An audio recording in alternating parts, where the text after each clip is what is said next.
ready for the jury then? Yes. Okay.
All right, thank you. You can be seated. Your next question.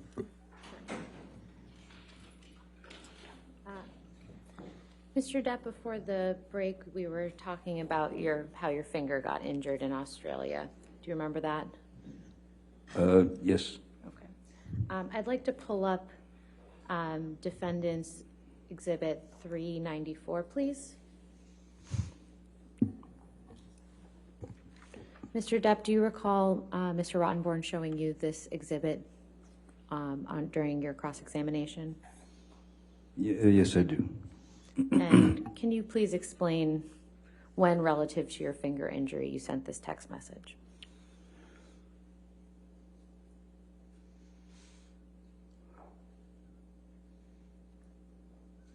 That's the day before. Am I correct?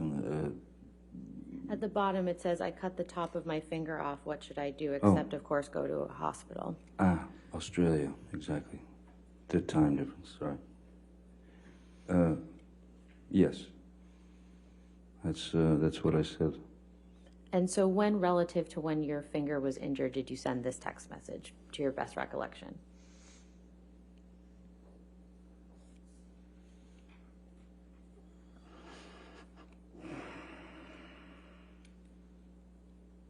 This looks like it's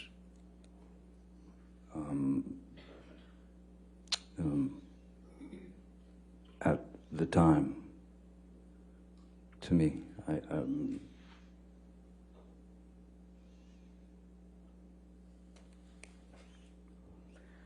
And in the middle here, it says, her obsession with herself is far more important. She's so fucking ambitious. She's so desperate for success and fame. That's probably why I was a choir mate. What did you mean by that?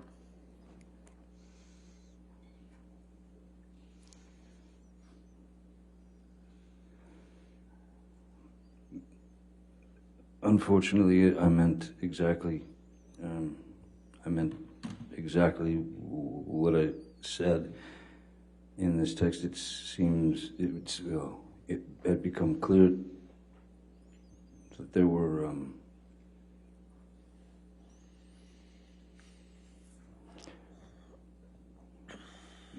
she seemed to take more care and importance in going on auditions, going to the Met Ball, or going to any sort of premiere or opening or whatever, where she could be. Objection beyond the scope of the question, Your Honor. Right. Sorry? I believe he was responding to what he meant by what he wrote in his text message. And then he said I meant exactly what the word said, and now he's going beyond All the right, scope. I'll sustain the objection. Next question. Thank you, Mr. Rottenborn. Sir, if you could just answer the question, Mr. Depp, please. Certainly, Direct your sir. attention just to your attorney, okay? Sorry, Your Honor. Mr. Depp, last week, Mr. Rottenborn showed you an audio recording where you referenced your finger getting cut off in Australia. Do you recall that? Yes. Okay. I'd like to play a different portion of that recording that came before the portion that Mr. Rottenborn played. So if we could please pull up Plaintiff's Exhibit 343, and we will be playing the portion from at 1 hour, 54 minutes, 11 seconds to 1 hour, 56 minutes, 10 seconds. It's early, it's quick, it's so not, you're not interested in not fighting. You are guaranteeing a fight. When you do that, and I've told you this so many times, you guarantee, if you were interested in not fighting, you would be respectful if you needed the space to make, you would be careful not to perpetuate the fight longer by saying, I need a few minutes, and then actually honoring that. How can I trust you that it will be a few minutes when you've done this in the past and disappeared for hours? You know, I got mad at you in Australia about this. I said, baby, I want to trust you. It's hard for me not to try and work it out. If you want to be the person that's like, I need to cool down, help me do that, give that to you. But I can't give it to you if you always let me down and fuck up and forget. Because I gave you a time limit, because I said I'll be back in 3 minutes. So I'm just... No, it's different. If it happens... It's different. You never... If it happens, I'm just going to say, look, I need some time. That's it. I'm telling you, that will make it worse. No. I guarantee you it will. If you're stuck in throwing punches... I'm not talking about throwing punches. I'm talking about an argument. Right. In arguments, you tend to throw punches. I'm talking about arguments. I'm not talking about the times when it's got physical. I'm talking about arguments. I'm talking about arguments. I'm talking about arguments. Yes, in our arguments... Earlier and earlier and earlier. Now you split. You take off right away. You don't deal with the issue. You don't deal with the confrontation, and you split. Whether it is, and then you do it for an undeterminate amount of time. You do it without actually respecting. When you do give me a time, like say I need a few minutes, you never. Mr. Depp, whose voices can you hear in that audio recording? Ms. Hertz and myself. And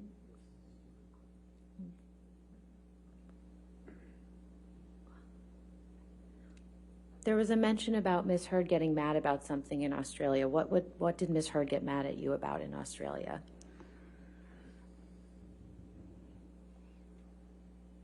There were many instances where Ms. Heard would get upset, angry, and argumentative and violent in Australia. There were many times. The one that was the day when my tip of my finger disappeared, that had to do with a phone call. When she arrived in Australia, she complained that an attorney who was explaining to her Objection, Your Honor, is hearsay as to what he alleges her attorney was explaining to her. That's clearly We hearsay. can move on, Your Okay, Honor. yes, ma'am. In the context of this audio recording that we just heard, what, to your understanding, is Ms. Heard referencing when she says you split? I would excuse myself from the situation. I would try to get away so that nothing escalated. Because if given the chance to allow things to escalate, Ms. Heard would take it to the very extreme, which ended up with my finger being chopped off. So I rather thought it was the best idea to avoid things like that. Mr. Depp, I'd like to show you what's been marked as Defendant's Exhibit 272. I believe this is another document that you saw during your cross-examination. Do you recognize these text messages?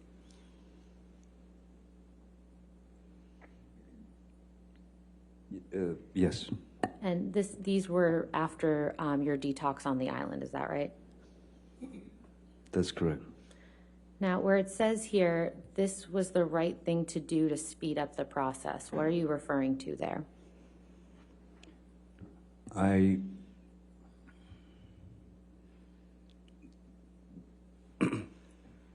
When we were on the island and I was going through the process of detoxing from the opiates, which was a very unpleasant and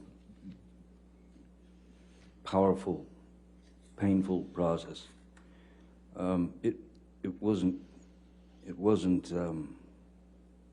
working with Miss Heard there.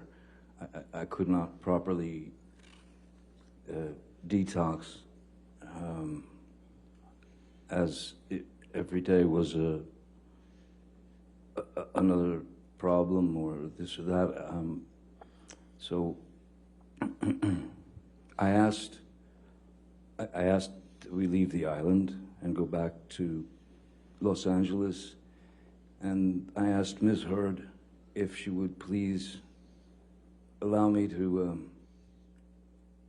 get a bungalow at the Beverly Hills Hotel where she and her friends could go for, I needed 5 days, 6 days, 7 days, anything I could get where I could finish the detox by myself without any unnecessary interruptions or unpleasant interruptions.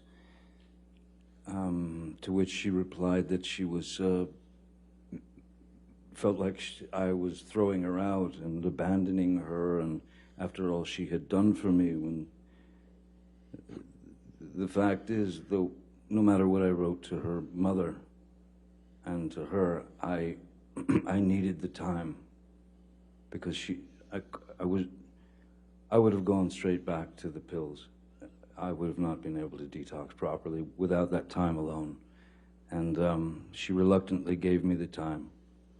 And I sent her and her friends to Beverly Hills Hotel and in a bungalow, and went through the detox by myself in Penthouse 3 for the next 5 or 6 days.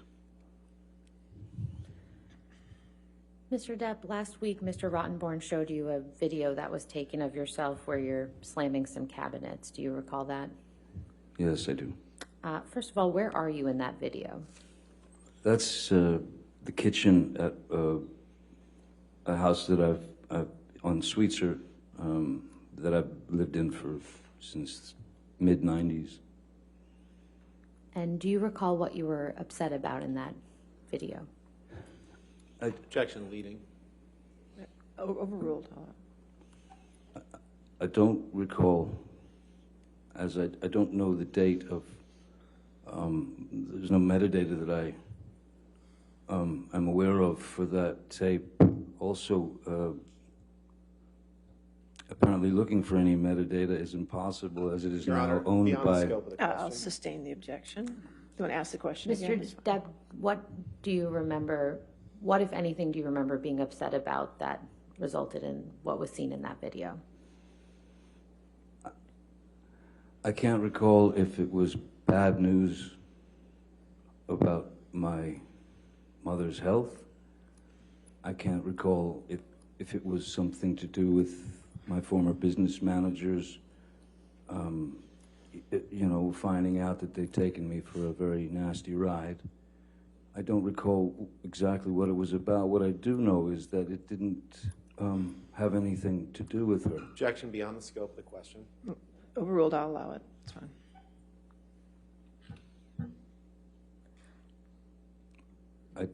There was nothing between us before she entered that room. It was me alone. Okay. Do you know where Miss Heard was before she entered the room?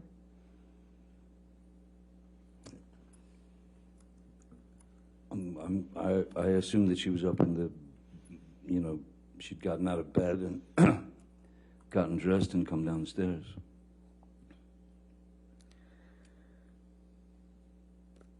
Mr. Depp, earlier today, Mr. Rottenborn played a recording where you can hear Miss Heard seeming to claim that you put a cigarette out on her. Do you remember that?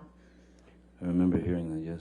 I'd like to play you another recording, which is Plaintiff's Exhibit 365. Okay. And this is, for the record, an 11-second recording, so we'll be putting in the entire. All right. Any objection to 365? No, Your Honor. All right, 365 in evidence.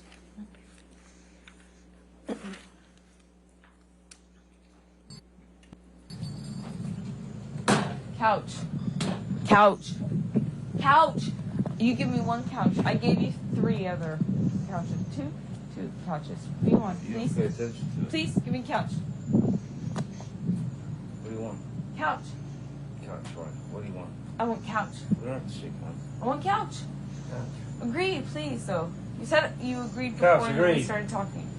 I want to stop fighting. Have I been fighting? Yes. Your Honor, she said this was Everything 11 you said has seconds. been nasty and provoking and mean-spirited Not yours. and meant. No, I'm not saying it's that. 45. You asked.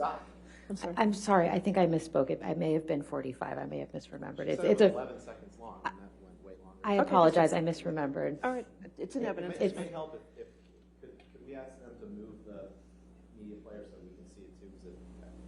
Because we just have a blank screen, so. Okay, it's Well, 45 that's just seconds. probably because we didn't publish it. There you go. Okay. Okay. Can we play that? Thank you. Couch. Couch. Couch. You give me one couch. I gave you 3 other couches. 2 couches. What do you want? You don't Please? pay attention to it. Please, give me couch. What do you want? Couch. Couch, right? What do you want? I want couch. We don't have to shake hands. I want couch. Couch. Agree, please, though. You said you agreed Couch, before we agreed. started talking. I want to stop fighting. Have I been fighting? Yes. Everything you've said has been nasty and provoking and mean-spirited Not yours. and meant. No, I'm not saying that. You asked me yours. By the way, you just threw a fucking cigarette on me. Mr. Depp, do you recognize what's in that recording? Do I recognize what's in the recording? Yes.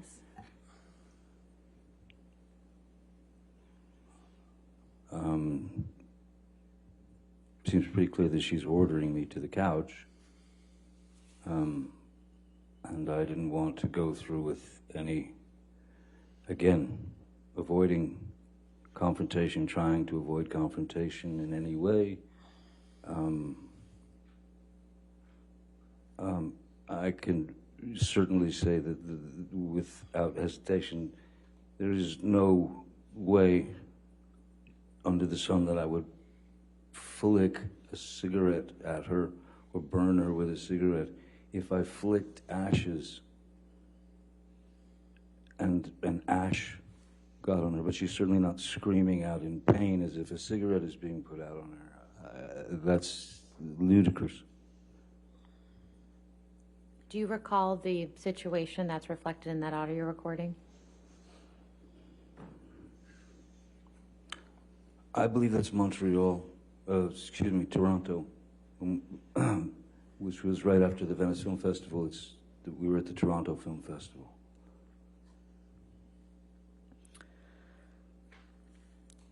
Mr. Depp, I'd like to ask you about a couple text messages from May 22nd, 2016 that Mr. Rottenborn asked you about earlier. Yes. And before I do, could you please remind the jury what was going on between you and Ms. Heard on May 22nd, 2016? On May 22nd,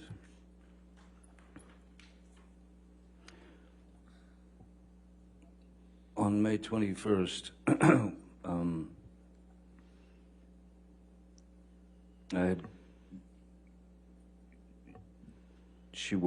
hadn't seen her since the 22nd of April, her birthday, which was when I left at 4:30 in the morning. I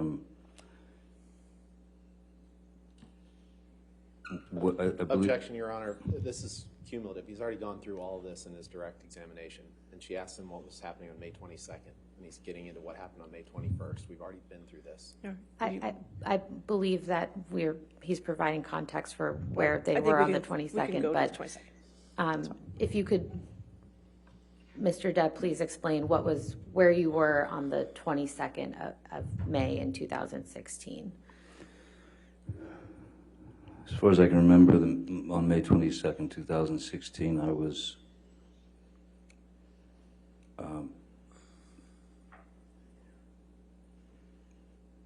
preparing to leave for New York for rehearsals and then a tour with the Hollywood Vampires.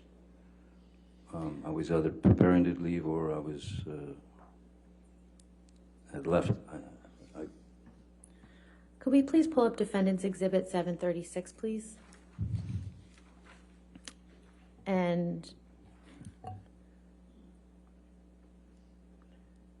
do you recall sending this text message to Ms. Heard on May 22nd, 2016 at 6:19 p.m.?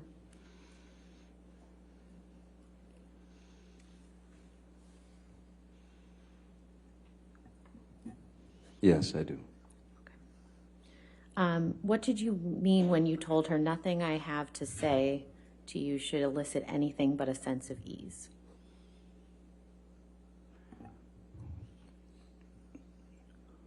It was essentially, for me, I was bringing up what I'd spoken to her about before, which was a peaceful resolution to the problems, a peaceful resolution in terms of a peaceful and private and quiet and calm divorce. And so that's why I say it shouldn't elicit anything but a sense of ease, because it was not about, I didn't want to argue. I didn't want anything but to end the marriage in the kindest way possible for all, her family, my family, her, myself, etc. And what did you mean when you said all my love and profound apologies?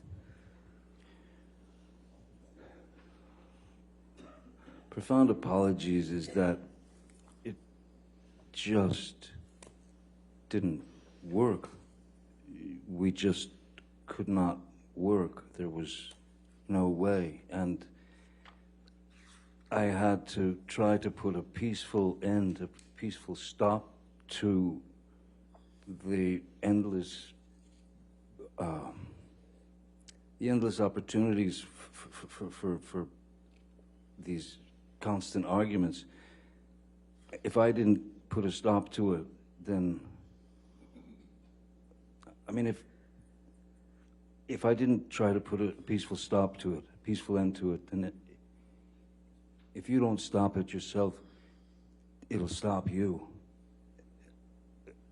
It'll stop you, and you don't know what that could be, but it was horrific, and I wanted her out of it, and I wanted out of it. No one deserves to live like that. No one deserves to live like that. Not her, not me, not anyone. So I just wanted a smooth exit for both of us. That's all I was looking for. Mr. Depp, last week, Mr. Rottenborn played a clip from an audio recording where Miss Heard told you that you vomit in your sleep a lot. Do you remember that recording? Yes, I do. And what's your response to that?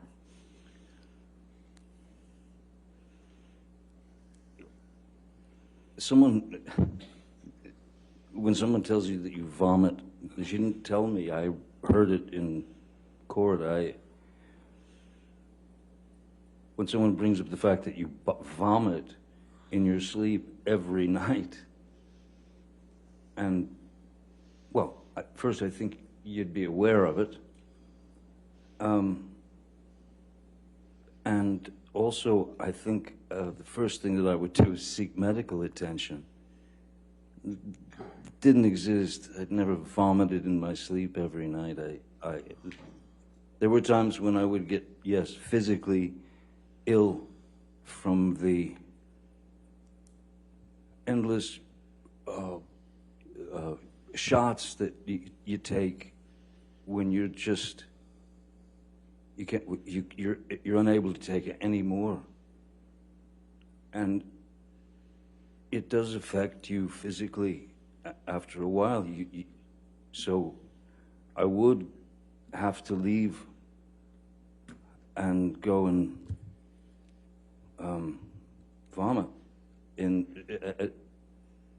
when fights got into these surreal and absurd and horrible places.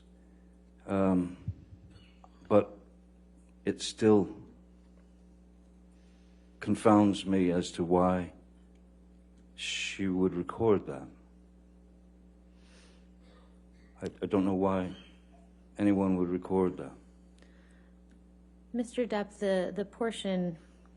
the clip that Mr. Rottenborn played was from Defendant's Exhibit 839, and just for the record, this is a portion of a larger recording which is reflected in Plaintiff's Exhibit 342. So with the court's permission, I'd like to play a clip from Plaintiff's Exhibit 342. And the portion I'd like to play is at 19 minutes, 40 seconds to 25 minutes, 25 seconds. Right, do we have 342 already in evidence, or? I don't believe so, Your Honor. No, so you want to put 342, which is just the entire audio in? Yes, I don't Evidence. believe that there's anyone else in this audio recording, Your Honor. I don't believe, I hear this before. Okay, 342, any objection? As long as there's no one else in the audio recording, no objection. We can confirm afterwards. So if Your Honor would, if it's more comfortable, we can put it in as 342A. Okay, and what was let's put 342A, and what's the part that you're going to play? It's 19 minutes, 40 seconds to Okay. 25 minutes, 25 seconds. All right, and there's just the two of them in this excerpt, is that correct? That's correct. All right, that's 342A in evidence, then, thank you. I don't care. Do you understand why 10 minutes downstairs I don't didn't care. seem real? I don't care. Did you hear what I said? I don't care. I don't care. You do. There's plenty of things you've done, plenty of things you've fucking done that were absolute fucking lies. I didn't and I ever. didn't fuck with you about it. So anyway, I'm leaving. So I'll see you in a bit. Yeah? Is that what matters? Your lies? Is this what matters to you, your party? Your lies, honey. I never led you. And what we're talking about tonight is what? Who are you? Why? Why are you doing this? I'm leaving. I'll be back. Why? So I'm leaving. What is it that is so important always to run away to? Why? It's a runaway, yeah. I run because I'm a cop. Why don't you stay? You asked me once not to leave, and I'm asking you. So why every 5 seconds do I get, I'm leaving because there's a fucking movie party I gotta go to? I have never prioritized you behind that. And you, of all people, all this talk about not being that guy, you have done nothing but over the last 2 days but tell me that your movie parties were more important, including the night before last. When I said to you the same thing, stay. And today you apologized, said I love you, I'm so sorry. And then today it takes you 2 seconds. It takes you 20 seconds at most to go, fuck that, I hate you, I don't want to be with you, goodbye, I'm leaving, I'm running away. But I'm not running, I'm walking away. Well, the one thing is for sure, I don't want to be with you. I don't. I really don't. Then if you don't want to be with me in life, Goodbye. then you need to actually do it. You need to actually take off your ring and forget that 5 hours ago you said the opposite. Otherwise, you can't keep throwing that around. You can't keep saying to me that this is something you care about.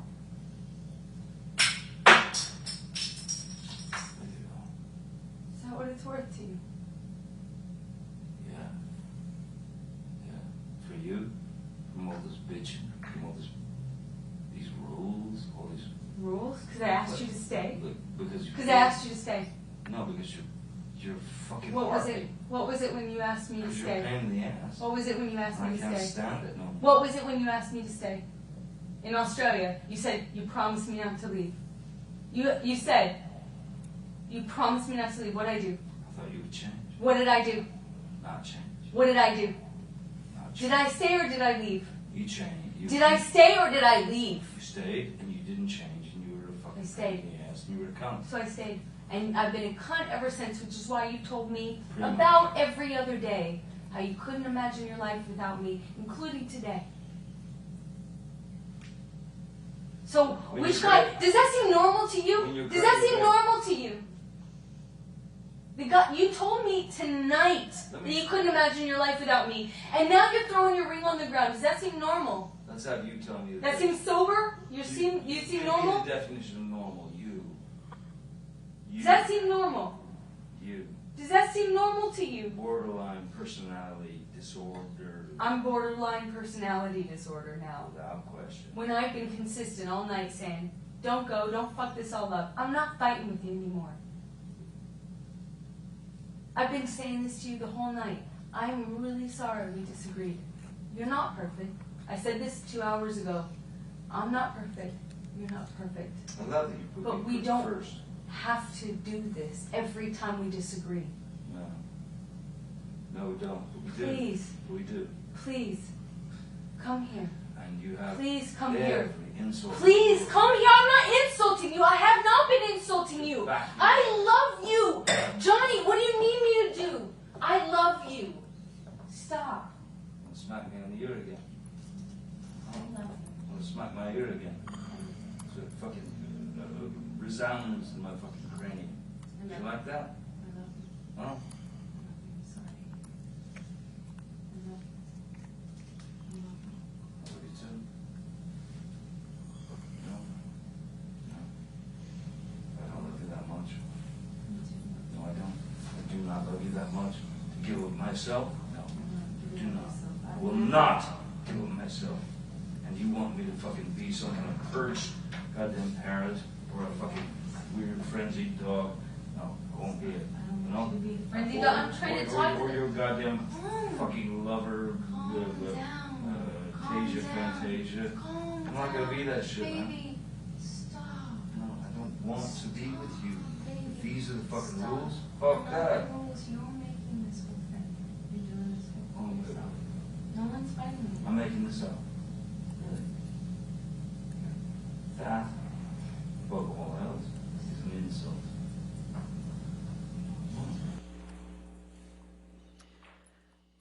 Mr. Depp, what are you and Miss Heard discussing in this recording?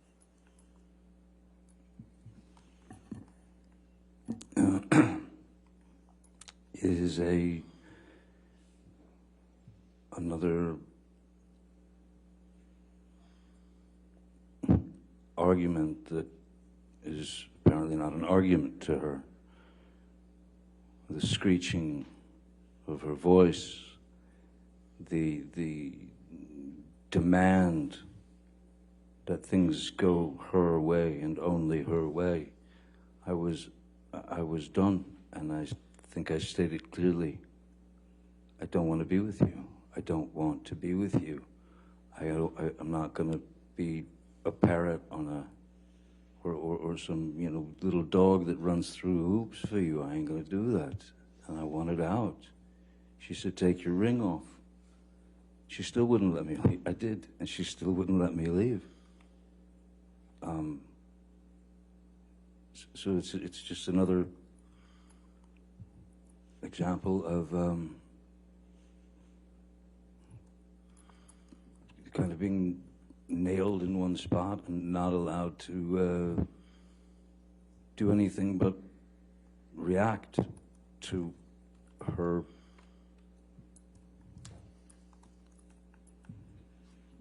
screaming and screaming like a banshee and then telling me to calm down when I had been pretty calm, I thought. Where were you trying to go, if you can recall? Anywhere. Away. And why did you ask Miss Hurd if she wanted to smack you in the ear again?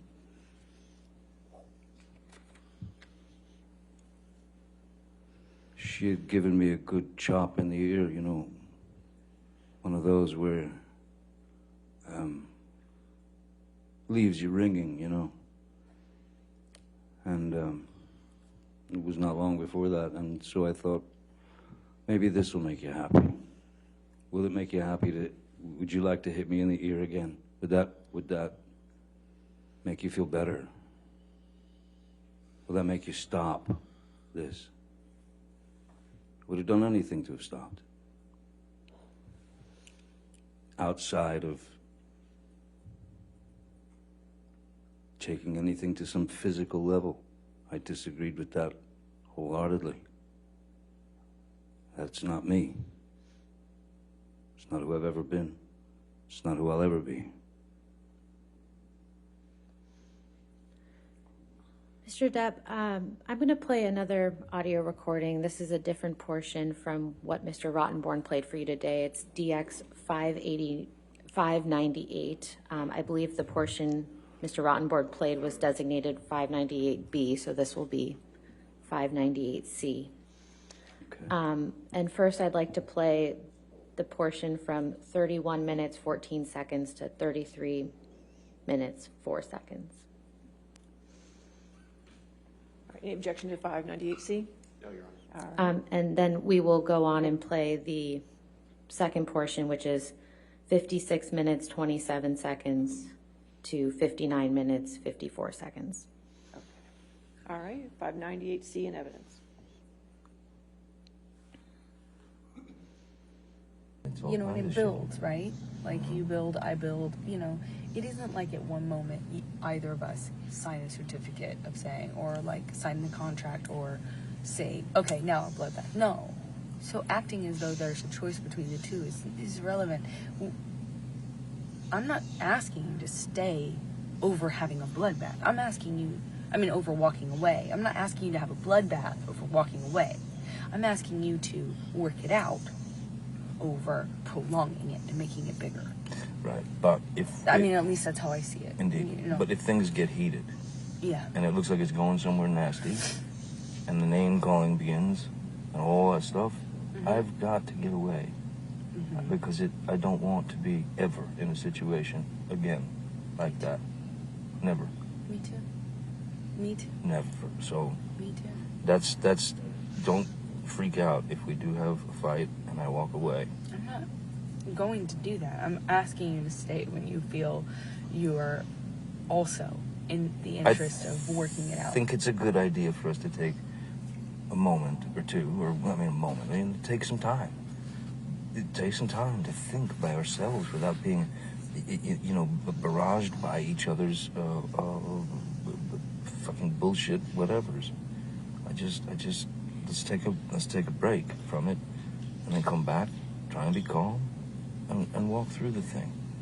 But I'm not gonna stand and fight with you. I will not. You can call me a coward. I don't You want can call that. me anything you want. All those names, do it. But I will not do it again. Please stop asking. Please, can you stop for the sake of this conversation? No, I'm just saying I won't do it again. That's all.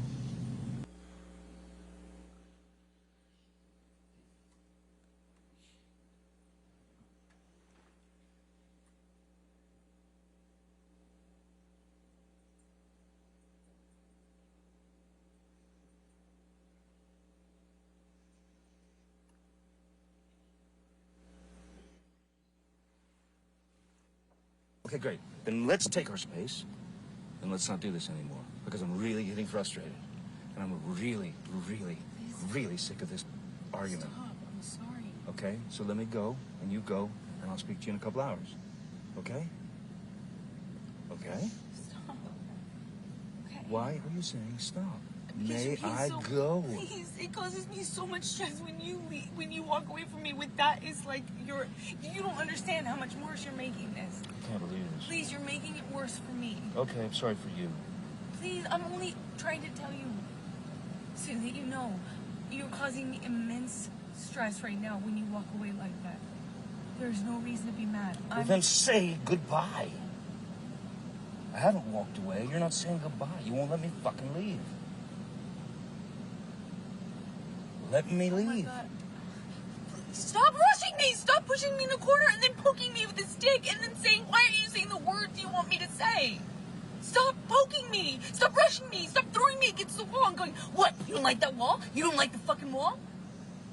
Stop pushing me! Remember? I'm not pushing you. I'm not rushing you. I said, I need space. I don't want this conversation anymore right now. I need space. And I will take my space. Whether you like it or not, I will take it. And you will take your space. But if you keep halting I'm not doing anything this to you. and continuing I'm with not the rhetoric, continuing it. I'm begging you to stop. I don't. Okay, stop. I'm stopped. Stop. Now I have to go. Okay? So we will speak to each other in a couple of hours.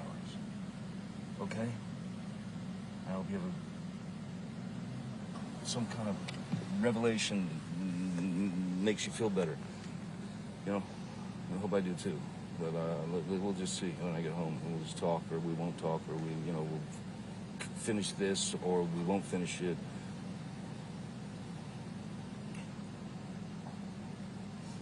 But this is not love. This is not happiness. This is not. Please stop doing this. Please, it causes me so much fucking stress. I'm gonna die at this age. I'm gonna fucking die. You're causing me so much stress. Please stop. Please, I feel like I have a heart attack almost every day. Please stop. Please what are you stop doing? doing it. Please stop. He's so fucking mean. Why You're are you a with fucking me? bully. Stop. Please stop. I've been begging you not to fight. I just said, can we please have a normal argument? Just even a normal conversation, fucking normal argument. And for the last hour, I've been begging you to please just leave it at that. Let's just go on with our night. I would have been able to come in with you. We would have been able to let it go in a few minutes. It would have been fine. It would just, if we allowed ourselves to have fucking normal arguments. Please, you're killing me with this. You're killing me. You're fucking killing me. Fuck. Sean, could you, please, I want you to just go. I want you to take your medicine or whatever. I'm sorry that I've upset you Yeah, this I think. much. Thank you, Sean. I'm ready to go. Thank you so much. I'm really. Mr. Depp, in the beginning, well, first of all, do you know where you are when you're having this discussion with Ms. Heard?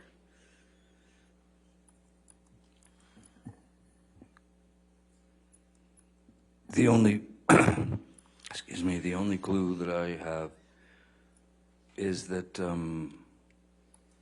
Sean is being called. I'd called Sean and said to drive her home, or I believe it was probably at Sweetser, so then she could drive back. He would drive her back to downtown Penthouse 3. With she didn't seem in any shape to drive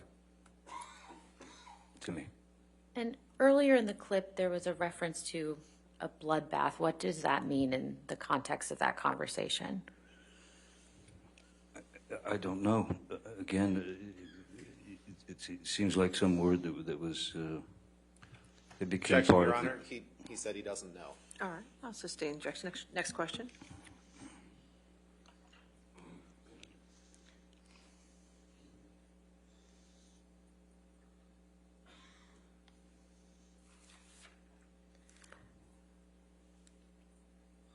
Mr. Depp, at the end of the day on Thursday, Mr. Rottenborn played an audio recording for you where you were heard saying you were going to hurt yourself. Do you remember that? Yes, I do. Okay. And I'm not going to play that audio recording again. It seemed upsetting to you, but I do want to ask you a couple questions about that, okay? Sure. Could you please tell the jury when that recording is from? That recording is from July of 2016. This was a few months after the restraining order had been put on me. I had been on tour through Europe, and then coming through the States, I got messages from Christian Carino, who was both of our former agent, saying that Ms. Heard wanted to meet with me in San Francisco, because we had one of our last dates on the tour was San Francisco. And I was confused as to why Ms. Heard wanted to meet with me, especially since I was under a court order not to come within, I don't know, 100, 200 feet or something of her. So at first I said... Objection, Your Honor. The question was simply, do you remember when that was from? It's beyond scope. Okay. So where were you when that recording was taken? That was in San Francisco at a hotel room. So we went to a hotel room so that we could finish the discussion that she wanted to have with me. And how did that discussion go? Not particularly well. I was quite confused as to why I had been summoned to her at that point, since all the news was just about the fact that I had allegedly done all these horrible things to her, and so I was talked into going there. I went and met with her in hopes that she would retract her lies that the world was now had been fed, and in no way was she ready to do that, and I couldn't understand why I was there. Everything had been taken from me. My children couldn't escape the fact that all this had gone down. So Objection, I was. Your Honor. The question was, how did the discussion go? And he's talking about his children. It's way beyond the scope. Just talking. Sir, just wait for the objection. I think he's describing the context around that conversation. All right. It's way beyond the scope of the All question. right, I'll sustain the objection. Next question. Mr. Depp, why were you threatening to hurt yourself in that audio recording? In fact, I wasn't threatening to hurt myself. I thought that Ms. Heard had brought me to San Francisco. At that point, it was clear she was under false pretenses. I don't know what she was after. So I had a knife in my pocket, and I just took the knife out and I said, "Here, cut me. That's what you want to do. Ultimately, you've taken everything. You want my blood? Take it. Have my blood." And then she said, "No." And then I said, "Look, if you're not going to take it, you want it. I know you want it. That's all I've got left. Take it." If she wasn't going to do it, I would have done it, because that's psychologically, emotionally where I was. I was at the end. I was broken. Not only had I had to deal with everything from coming in from, arrows from all over the world, but now I don't know what she was trying to do. So I just thought the only answer is, here, cut me. Take my blood. That's all I've got left to give you.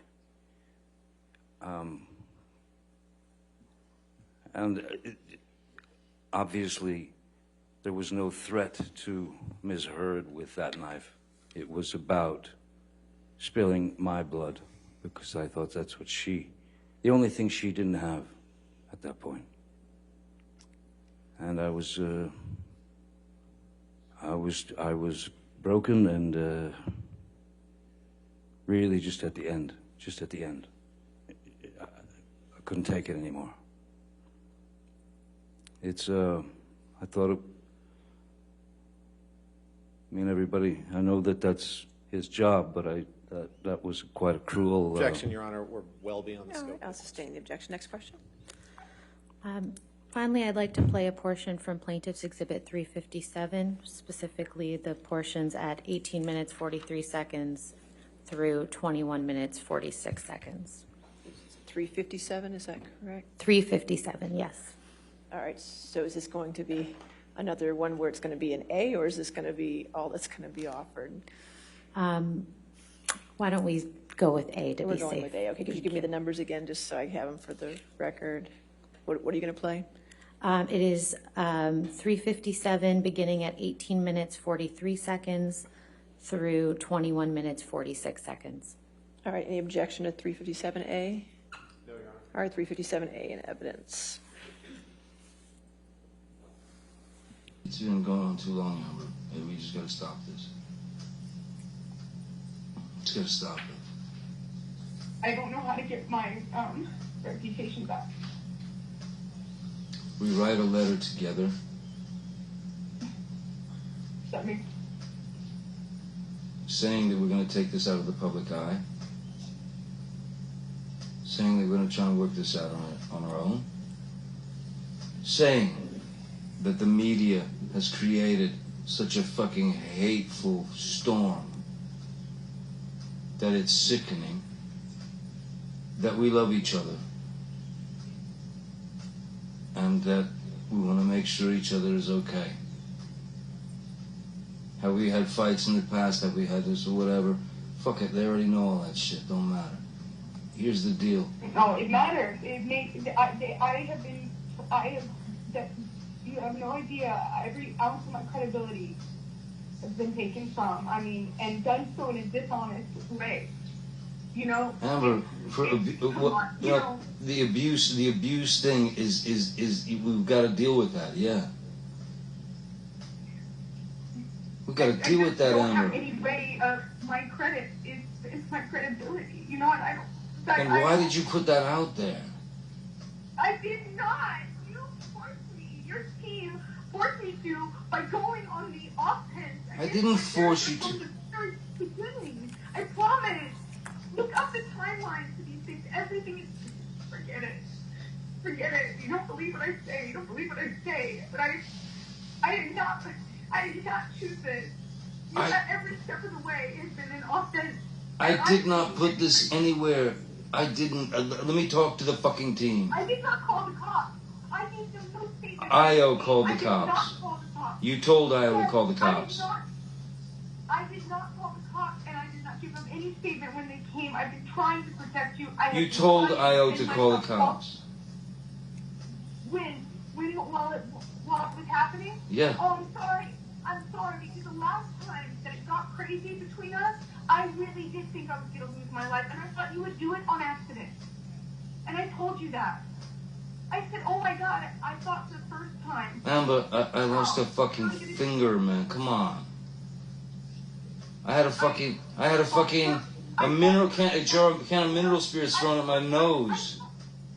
You can please tell people that it was a fair fight and see what the jury and judge think. Tell the world, Johnny. Tell them Johnny Depp. Johnny Depp, man, I'm a victim too of domestic violence, and Yes. it's a fair fight. And see how many people believe or side with you. It doesn't matter if it's a fair fight. My ass. Exactly, because you're. Mr. Depp, when did you have the conversation reflected in this recording with Ms. Heard?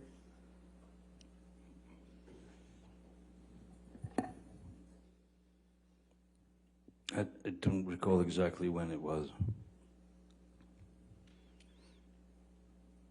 What's your best estimate?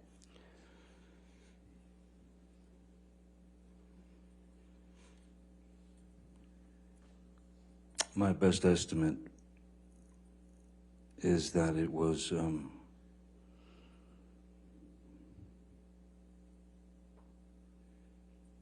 before quite a while before the meeting in San Francisco in July. Excuse me. How far after May 21st, 2016 do you think that conversation was? Objection, calls for speculation. He's already said he doesn't remember when it was. I'm asking for his best estimate. I'll allow it if you can answer it this way. Sorry, could you ask it again? I was distracted. How long after May 21st, 2016 do you believe that conversation took place?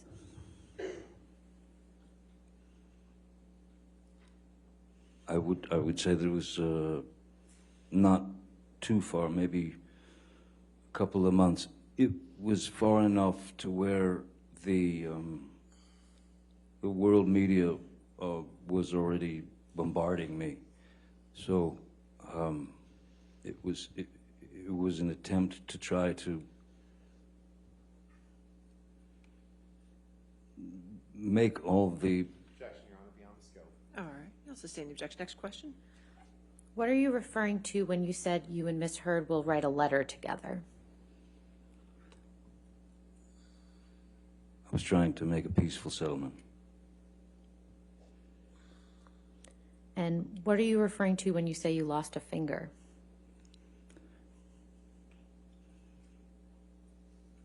A very large bottle of vodka severing my middle finger in Australia.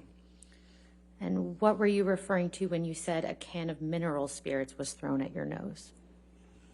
One of the arguments on the island where Miss Heard had been howling at me with some argument, and she picked up a can of mineral spirits about yay big and just heaved it at me, and it struck me on the bridge of the nose and right there, the forehead. And what did you say in response when Miss Heard said, "Tell the world, Johnny, tell them Johnny Depp, Johnny Depp, a man, I'm a victim too of domestic violence"? I said, yes, I am. I have nothing further, Your Honor. All right. Sir, you can have a seat next to your attorney, please. Thank you. All right, your next witness. Ben King. Somebody going to go get Mr. King? You Should I do away with these? You can take it with you. Or you just leave it. You can leave it there. Okay.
Swear or affirm to testify truthfully in this case under penalty of law.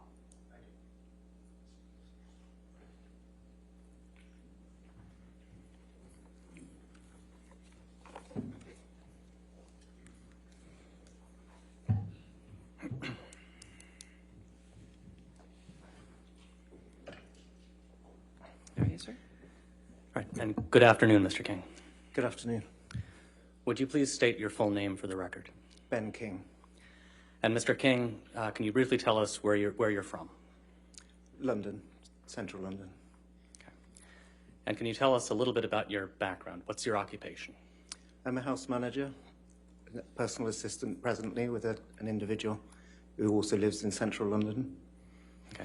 Can you lean into the microphone a little bit more? Yeah, I think sure. it's a- Sorry, here we go. Now, did you say you're a house manager? That's right, personal assistant, house manager. And can you just tell those of us in the courtroom who aren't familiar, what does that mean? I work presently for a gentleman who's in the entertainment industry, and I manage his property, a large apartment in central London, take care of the daily needs and running of that, oversight of the staff, and travelling with him when needed and things like that. And how long have you been in this occupation? Since about 1991, I started in private service, if you like, in house management, in butlering, in all that stuff. Typically based around London? Correct. I started work in London. It was my first big job at Buckingham Palace, funnily enough, for 4 years, and then I continued in different positions, full-time and self-employed, freelance capacity for many years as well. Okay. Just generally, can you tell us, and without getting into any specifics, but what type of people would you say you typically provide these services for? Generally high net worth people, individuals or families, residencies. Okay. Are you familiar with the plaintiff in this case, Johnny Depp? Yes, I am. Yeah. And how are you familiar with Mr. Depp? I met and worked for Mr. Depp in 2014, and subsequently a couple of times after that. Okay. And can you briefly just explain to the jury how it came to be that you were working for Mr. Depp? Sure. Yes, at that point I was working in a freelance, self-employed capacity. A lot of my jobs came through friends of friends, personal recommendations, etc. And I was asked by a friend of a friend on this occasion, would I be available, to go and manage a property where Mr. Depp was going to be staying for about a month in central London. Was I available? Would I be willing to do it? And I was available at that point, and so I said, yes, yeah, absolutely. And just to make sure we're on the same page, what time frame are we talking about here? That was August 2014. Okay. And did you, in fact, end up working for Mr. Depp in that time frame? I did, yes. Now, just to clarify, were you employed by Mr. Depp? No. So who was your employer? I was paid through a large hotel which was close by to the house, who also, they provided the housekeeper who was working with us for that month as well. So I was paid through them. Okay. Can you just generally explain to us what kind of work you were doing for Mr. Depp and Ms. Heard in this time frame? Sure, yeah, it was the setup of the house, basically.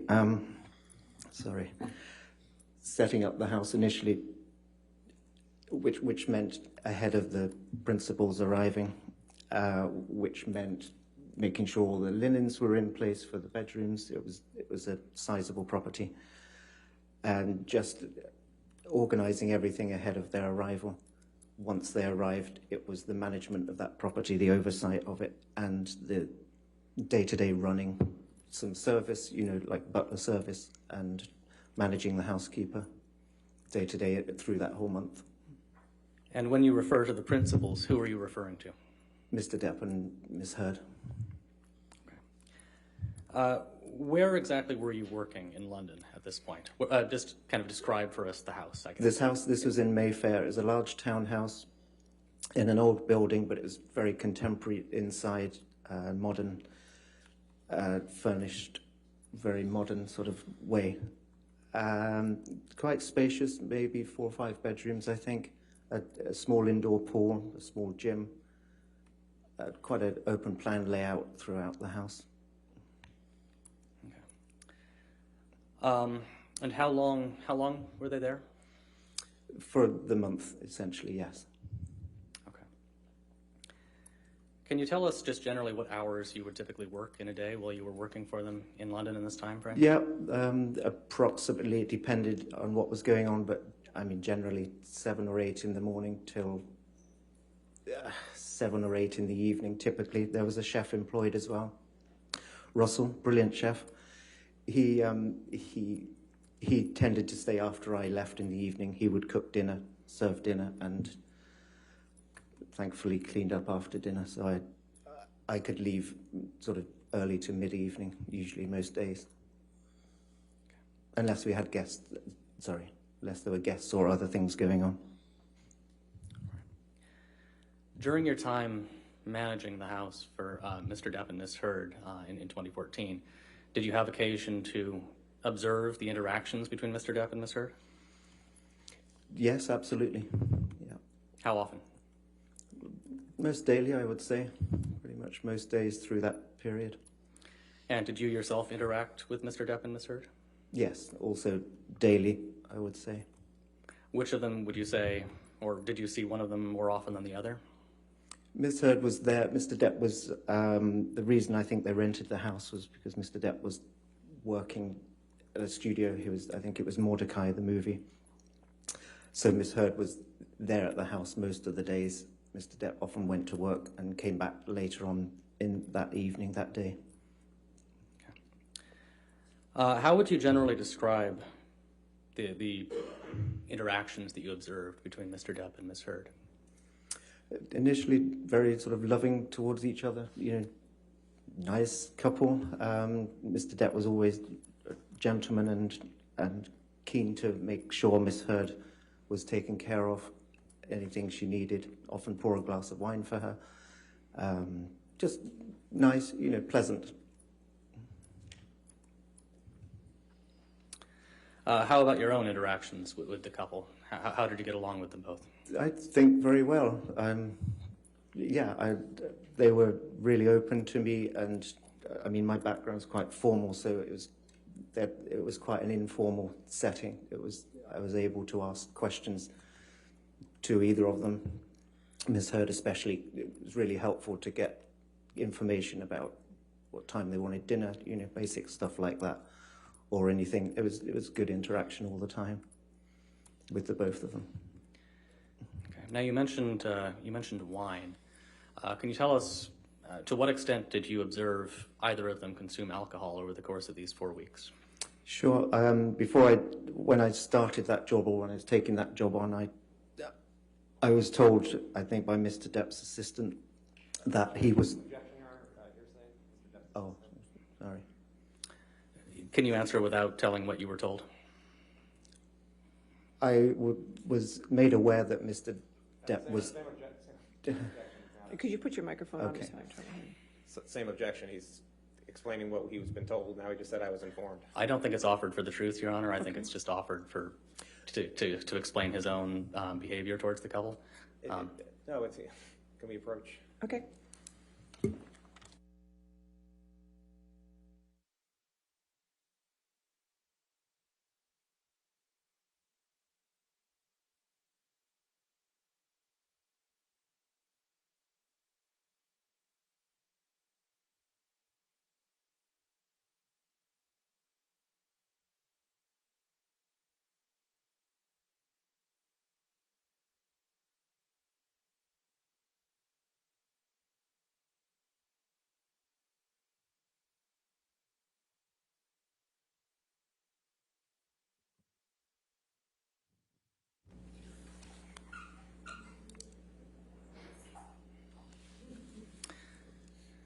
All right, so Mr. King, Yes. moving past the conversation, let's not touch on that.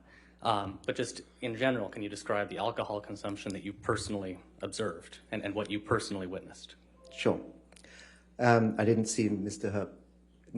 Depp consume any alcohol during that time in London. There was a large consignment of wine that had been delivered to the house at the start of the visit. Many cases that I had to find a place to store. And generally speaking, on a day-to-day, about 1 or 2 bottles of red wine were consumed per day. I think that's fair to say. Did you ever observe Mr. Depp drink any of the wine? No, I didn't. Did you ever observe Miss Heard drink any of the wine? Yes, I did. Regularly? Daily.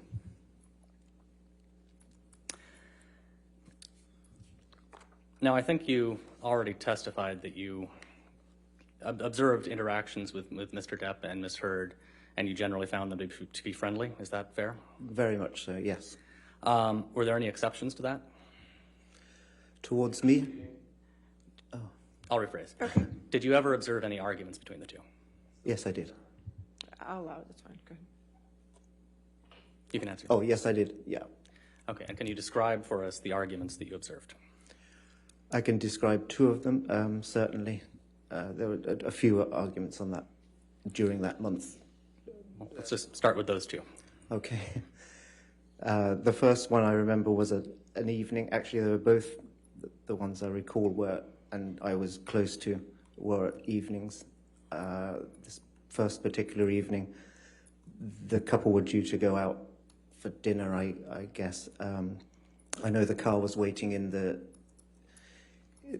little courtyard there, ready for them to go, and security were waiting to take them. I was waiting to see them out into the car. I was at the foot of on the ground floor level, to wait to see them out, essentially. And the first thing I heard was Miss Heard shouting upstairs in the master suite where they were getting ready to leave. I heard her shout something, I don't recall what. I was in the vicinity, I wasn't really there to listen. And I heard footsteps, loud footsteps, sort of going across. There's like a corridor, if you like, at the top of those stairs that went around the master suite. Loud footsteps, and then more footsteps following, more shouting. And that sort of went on for some time. I mean, I knew that what time they needed to leave. I don't recall what time that was, but I knew they were supposed to have left already. And it went on for a bit. Do you recall how that first fight or argument resolved? No, not necessarily. I mean, I know that they left eventually, albeit late. I don't know how it really resolved, because I sort of made myself busy, but not going too far away from the door to make sure I saw them out. All right, and then what about the second argument that you mentioned? Second one, I was pretty much in the same vicinity, the same room on the ground floor. Again, the couple were in the TV room, I think, which was off the main sitting room, early evening, and I was going about my early evening duties, replenishing drinks close by, lighting the fire, lighting candles, whatever it might have been. I was close enough to hear Miss Heard say, "Why did you take your hand away from me, Johnny? Don't you love me anymore?" Like, not in a playful way, I might add. And I think he replied, "Of course I do, don't be silly." Yeah, of course I do. And it kind of launched from that point. And at one point, Mr. Depp got up and went to the bathroom or went upstairs, and I was sort of scuttling around out of the way because I wasn't there listening. I was just there doing my stuff in and around them. Yeah, it was a strange, sort of banal way to start an argument. But how would you describe Miss Heard's tone when she said, "Why did you take your hand away, Johnny?" Accusatory, spoilt teenage child, maybe. Is that fair? Pretty, not playfully, let's put it that way, more angrily. Over the course of the 4 weeks in August and September 2014, when you were working with Mr. Depp and Miss Heard in London, yes. Did you ever observe any physical violence of any kind between the two of them? No, I didn't. Did you ever observe any injuries on either one of them? No, neither of them. Okay. After those 4 weeks, did you ever work for Mr. Depp or Miss Heard again? I did, a couple of occasions. The following year was the first one, the following spring. Okay, and where was that? In Australia. And was it unusual for you to be in Australia? In Australia, maybe, but not unusual for me to travel for clients from my assignments to wherever it was needed. Okay. How exactly did it come about that you were in Australia with Mr. Depp and Ms. Heard? Towards the end of the London visit, Mr. Depp had kindly said, thanks so much for looking after us. We really like you. Maybe if you're free next year and we can arrange it, we can make it happen. Perhaps you'll be able to come to Australia with us. I've got to film Pirates 5. So I said, great, I'd love to. Obviously, I was freelance at the time, so it was going to be about 4 months' work. I think it was billed as. So I thought, yes, I wouldn't mind some of that. Thank you very much. And where in Australia were you staying? There's a Gold Coast, yeah, but sort of Brisbane area. Brisbane was the main airport, so it's about an hour's drive south of Brisbane. Okay. And do you recall when you arrived? I arrived on February the 4th. I know I flew on that day. Okay. How did your job responsibilities in Australia compare to your job responsibilities in London? Much the same, just on a bigger scale. The house was larger. There was a bit more setup to do, but essentially the same oversight of the house, responsible for it during the whole gig. And were you employed by Mr. Depp or Ms. Heard? No. Who were you employed by? Essentially by Disney, the production company affiliated with Disney, who were making the movie. I think their name was Herschel, was the production company. Okay. Now, I think you said you arrived in Australia on February 4th, 2015? Correct. Do I have that right? Yes. Okay. How about Mr. Depp and Ms. Heard? When did they arrive? The setup for us was about a few weeks. I think they arrived towards the end of February 2015. And between your arrival and their arrival, what had you been doing? Just setting up the house. I lived on site. There was a guest house on site, a 2-bedroom, single-story guest house that I stayed in for those first couple of weeks, setting up the house and just getting everything ready during that time. And then I moved out to apartments, which we all had. A lot of the crew, the chef had an apartment. We all had apartments about a 30-minute drive south of the house. Okay. And so we're talking about this house in Australia. So Yes. Can you kind of describe that property to us? Yes, it was a large house on a few acres of land. A 3-story house, 5 bedrooms, with 2 or 3 buildings within the grounds as well. A good-sized house, beautiful location. How many entrances would you say it had? Entrances, many.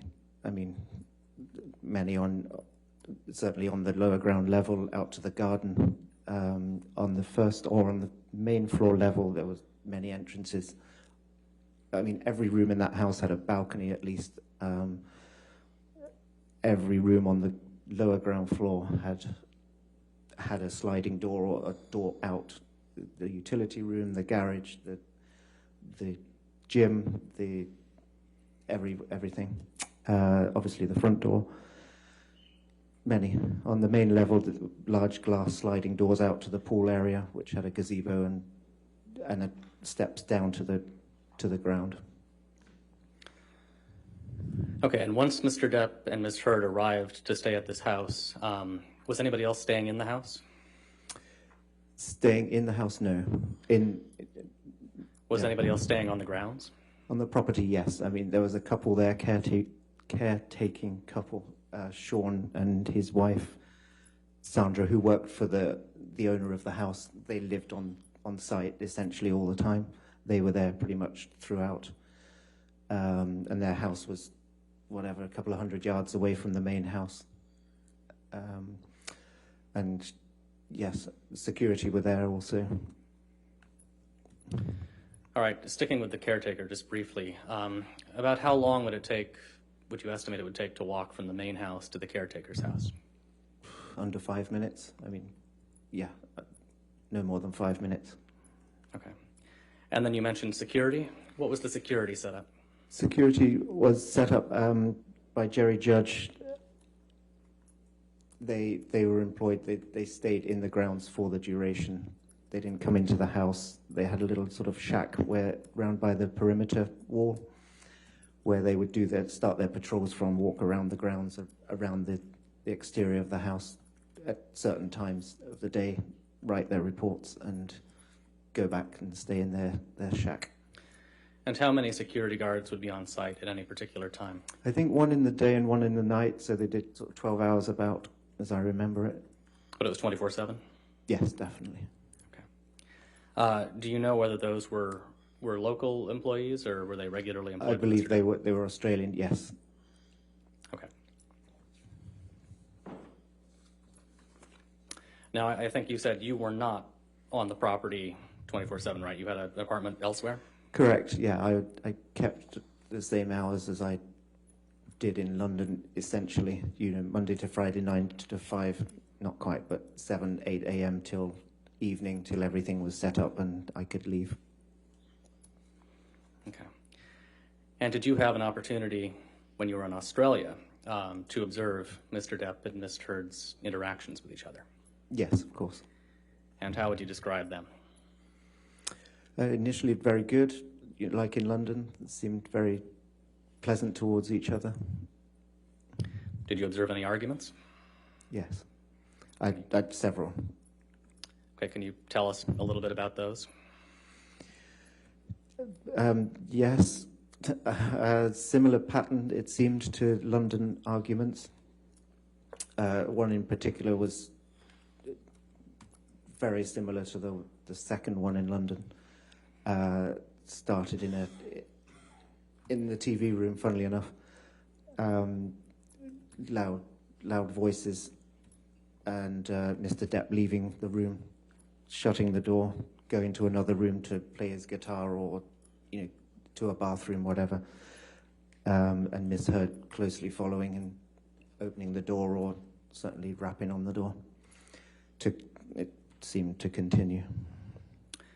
Give us an estimate about how many arguments you think you observed in this time frame, approximately? Several. I mean, we were there for several months, so certainly many more than in London. Did you observe any alcohol consumption in Australia by either of them?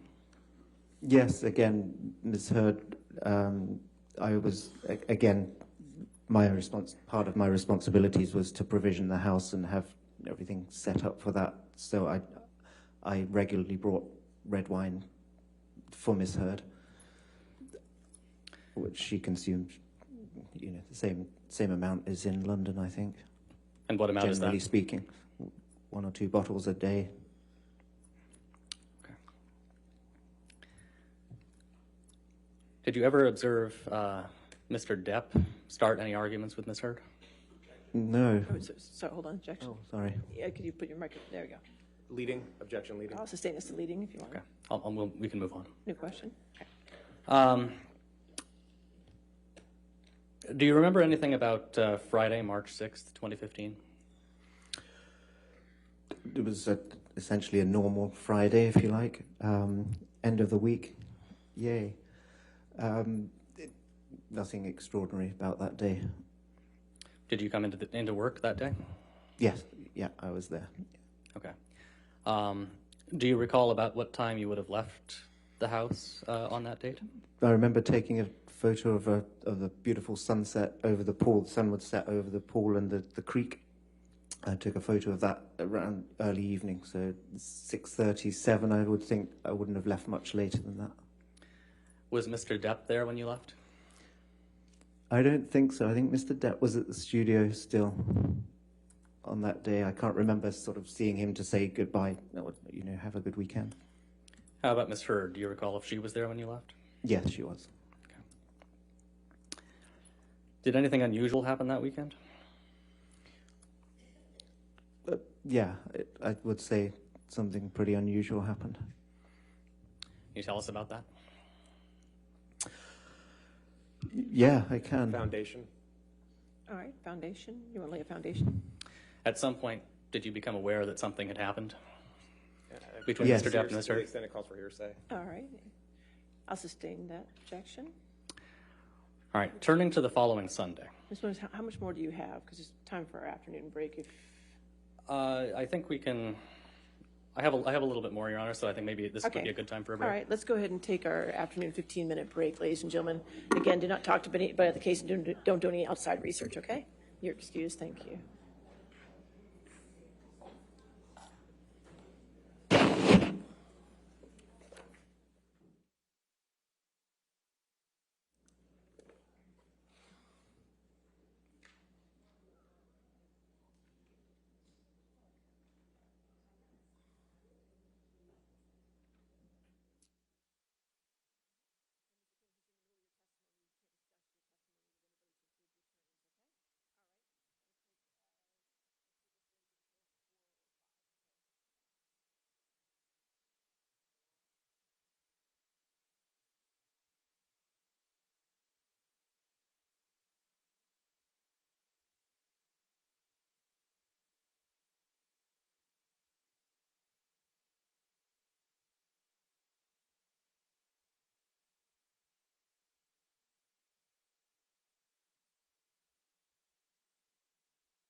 we ready for the jury?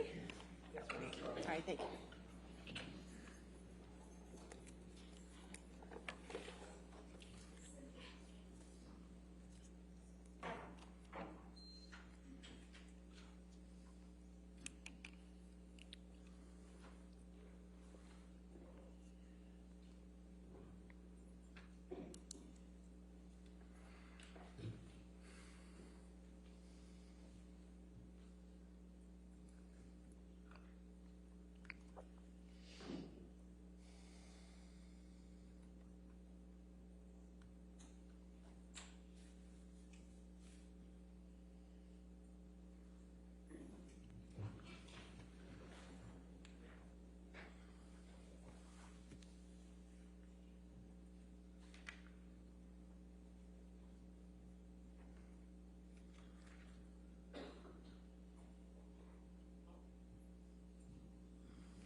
All right, you have a seat. Your next question, sir. Thank you, Your Honor.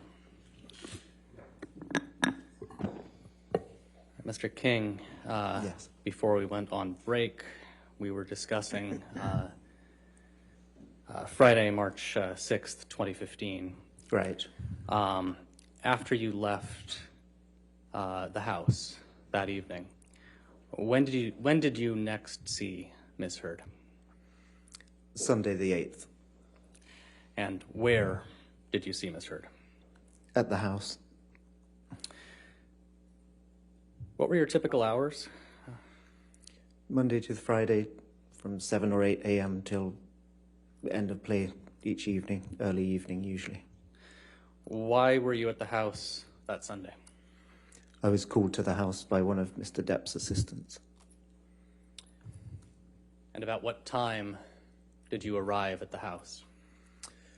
Around 2 o'clock, 2:30.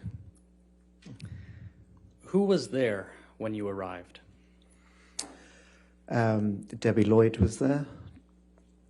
David Kipper was there. Amber Heard was there. Jerry Judge was there. And I think by now probably everybody's familiar, but can you just very quickly say who those people are? Sure. Debbie Lloyd was a nurse. David Kipper was Dr. David Kipper. Ms. Heard was Miss Heard, and Jerry Judge was head of security. And when you arrived at the house on Sunday, March 8th, 2015, what did you do? I just parked up and went into the house. And did you observe anything when you went into the house? Yeah, I mean, initially I walked into the front door. Initially I heard, rather than saw anything, I could hear pretty hysterical sobbing, crying, which sounded like Miss Heard to me. I heard Jerry Judge's voice. There's a few steps as you go up into the house, so you can't immediately see what's going on. But so I went up the steps. I could see then Miss Heard over on the right-hand side, over towards the TV room with Jerry Judge. David Kipper was in the kitchen area, which was pretty much directly ahead as you walk up those steps. And were you able to visually see Miss Heard? Yes, And you were able to hear her as well? absolutely. How would you describe her demeanor? Hysterical, probably the best way to describe it. Crying a lot, and just crying uncontrollably. I think it's fair to say. And how would you describe Jerry Judge's demeanor when he was speaking with her? He was just keeping her calm, saying, "It's all right, love. It will be all right."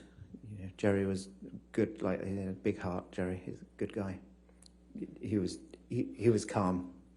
Jerry was always calm. Well, mostly. And what did you do next? I saw they were engaged across away there, so I went into the main kitchen area, which, as I said, was just directly ahead of those main steps, and spoke to David Kipper. And following that conversation, what did you do? Well, he told me that Mr. Depp had. Objection, hearsay. All right. Your Honor, well, maybe we approach. Okay.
So you can answer the question. What did you do next? So I spoke to David Kipper, who was in the kitchen area, seemingly rummaging through a bin. He said that Mr. Depp had sustained an injury to his finger, one of his fingers, and he was looking for the fingertip that it said it had been severed. And so I said, well, shall I help you? You know, as one would. And he said, yeah, that would be a good idea. I left him in the kitchen. He said there was a lot more damage downstairs. So I went to, we split up. He left him in the kitchen. I went downstairs to search. At some point, was Mr. Depp's fingertip found? Yes, Who found it? I did. And where did you find it? Downstairs in the bar area, the games room bar area. So can you walk us through how you found it? Yes, so I walked down the stairs. There was a bit of damage down the steps. That a big chunk had been taken out of the marble staircase. On my way down, remnants of what looked like a plant pot or something around it smashed. Walking down into the bar, I could see the damage that Dr. Kipper had told me about. A broken ping pong table sort of collapsed onto the floor, and lots of broken glass and cans strewn around the bar area. And where exactly was the finger in the bar area? Directly below the bar. The bar was set up like a conventional bar that stuck out from a wall, and with a marble top. There's a big chunk out of that as well, like on the staircase. Directly at the end of the bar, there was a scrunched up piece of kitchen paper, if you like, tissue, with lots of blood around it, on it. So I thought that was probably a pretty good place to look. And it was within that scrunched up piece of paper on the tiled floor at the end of the bar, the base of the bar, by one of the bar stools. Was there any property damage around the finger? Yes, a fair bit. On the floor around the area, there were puddles of what smelt like alcohol to me. Seemed like several drinking glasses, a couple of bottles. One was a Stolichnaya vodka bottle. And at the end of the bar, as I said, there was a big chunk out of the bar itself, the bar marble top.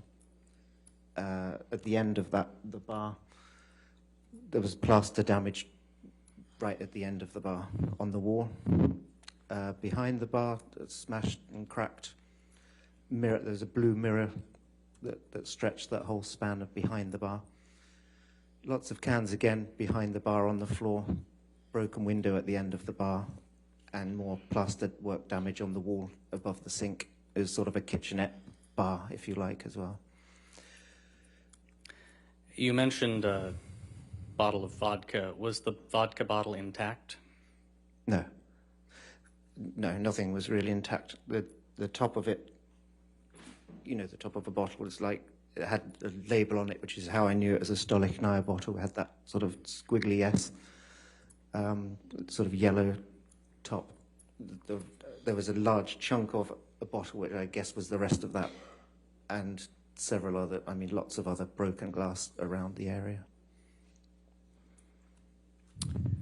After you found the fingertip in the bar area, what did you do next? Well, I gathered it up in that kitchen paper and sort of took it upstairs. I might have shouted up to David Kipper, I found it. I'm not sure, but I walked back upstairs to the kitchen and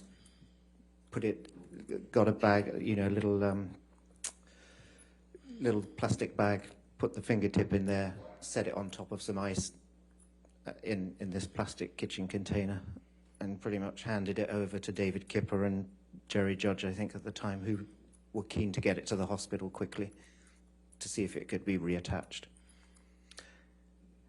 Do you recall about what time you found Mr. Depp's finger in the bar area? It was about an hour after I got there, so it would have been around 3:30, I would think, 3:20, 3:30.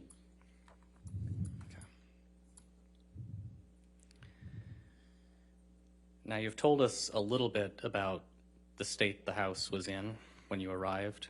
Yes. Can you generally describe for us, and maybe go level by level through the house, what damage you observed? Sure. Do you want me to start at the lower ground floor in that bar area? I mean, I've described a lot of that. Sure, that's fine. It was pretty extensive down there, all that broken glass, the blood. There were a lot of blood drips across that floor. It was a kind of cream-coloured tiled floor in that whole games area. As I said, the ping pong table was collapsed. Blood drips across the floor and around the bar. And the damage on the walls, as I said, the plaster work at the end of the bar, behind the bar, and the chunk out of the marble top. So on the ground, that was the predominant damage in that area, on that level. On the next floor, on the main floor where David Kipper was, in the kitchen itself, again, a few broken glasses and cans on the floor, soda cans behind the kitchen island, the chef's kitchen island, liquid sort of puddles. There was a sitting room with a couch on a cream-coloured couch, which had a fair amount of blood drips on the cushions, and that was obvious. The TV, which was directly in front of that wall-mounted TV, was cracked with, it seemed like remnants of a coffee cup embedded in some of it, and the rest was below, looked like coffee splattered behind and underneath the TV, and on the floor as well. Through there, we'd set up an art studio. So a lot of the art materials from that, paintbrushes, paint, various art materials were on the floor. A lot of paint on the floor. Blood drips throughout that area as well, especially over there's a vast sort of wooden parquet floor. There was a lot of oil paint and blood drips up to the staircase. In one of the bedrooms, there were two bedrooms off of the main kitchen area. One of those bedrooms had blood drips on the duvet, and a lamp had seemingly been broken. The shade was removed. There were a couple of lampshades in the art studio area on the floor. That was about the extent of the damage. Going upstairs to the next level, there was a few blood smears on the wall and on the drips of the stairs going up. Again, a cream-coloured carpet, which is not ideal. And so that's the top floor was the master bedroom, master suite floor, and two bedrooms also up there. Outside the master bedroom, there was damage to the plaster work on a pillar outside on the wall. Blood drips into the master bedroom, across the master bedroom floor. going into the master bathroom, there was a his and hers sink and a mirror, a large mirror above each of the sinks that had writing on each of them. Again, that one of the bedrooms, or both of the bedrooms, I think, had blood on the duvet covers, and another lamp was broken. Mr. Depp's guitar was in one of those bedrooms, a blood-stained guitar. His iPad was standing up on one of the beds in one of those bedrooms. That's about the extent of it. That's the damage on each level, yeah. Whose job was it to clean all that up? That was mine. It was mine. My responsibility. The house was essentially my responsibility. So were you familiar with the damage generally throughout the house? I got a pretty good idea as I walked around and saw it all, yes. Did you observe any damaged phones? No. Did you observe any damage to a wall where a phone might have been ripped off the wall? No. Bleeding. Oh, Yeah. right. Yeah. Maybe the next one. Okay. Was there any artwork in this house? Decorating the house? The owners had left their art in the house, yes. Mr. Depp and Miss Heard had done some artwork themselves, yes. But, yes, there was some that came with the house, if you like. Focusing just on the artwork that came with the house, did you observe any damage to any of that? No, nothing that I needed to repair or replace, certainly not. Thank goodness. Is there any other damage that comes to mind? Just a lot of blood, a lot of repairs. The floor, as I said, was quite heavily with blood and paint. Yeah.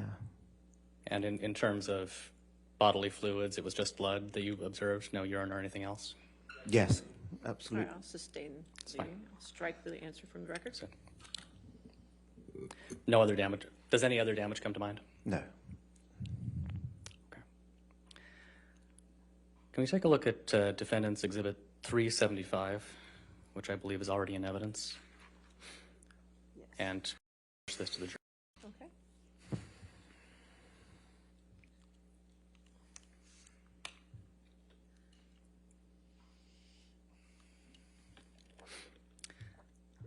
Mr. King, are you familiar with the image that's on the screen in front of you? Yes, that's one of the mirrors I was telling you about in the master bathroom. And so, were you involved in cleaning any of this up? I cleaned both of those mirrors at some point that evening, that night. Yes. Were you able to tell what was used, or what substance what sort of the ink is that's used on the black writing there? That was the same oil paint that was on the floor, on the parquet floor downstairs and various other places. It was the same oil paint. All right, how about the red writing that says, call Carly Simon, she said it better, babe. Were you able to tell what was used to make that writing? Lipstick, I believe. Foundation. Objection foundation. He's testified that he was cleaning it up. I'll allow it. That's fine. Go ahead. It certainly seemed like lipstick to me, red lipstick. It was quite waxy. I remember taking that off. It seemed like lipstick. Okay, we can take that down.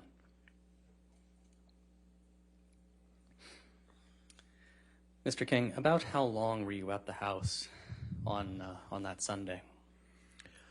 Quite a long time. It actually went into the early hours of Monday morning, so at least I got there around 2 in the afternoon of Sunday. I don't think I left there until 2 or 3 o'clock the next morning of the 9th. Over the course of the time that you were there that day, did you have any interactions with Ms. Heard? Yes, I certainly did. Yeah. Can you describe those for us, please? Yes, not too much initially. She was very, as I said, quite hysterical and crying a lot, and Jerry Judge was taking care of her, keeping her calm. Later in the evening, it was suggested that Ms. Heard go to a local hotel, to leave the house, go to a local hotel, which then became a suggestion that she go back to LA. And that's, I think, when I started interacting in terms of, at some point, I volunteered to travel with her to LA. How did Miss Heard respond to the suggestion that she leave leave for Los Angeles? She was resistant to both of those suggestions, very resistant. She really didn't want to go and said, I can't leave, I can't leave. You know, it'll be the end if I leave. Those sorts of things. And so it was just, these went over a few hours. There's negotiations, if you like. And eventually, Ms. Heard agreed that I would fly with her. And did you, in fact, fly with her? I did, on Monday the 9th. Okay. Sticking with Sunday, when you were interacting with her on that Sunday, how close were you to her? Very close, you know, like very close, in front of her. And do you recall observing any injuries on Miss Heard? No, none whatsoever. Did you notice anything unusual about her physically at all?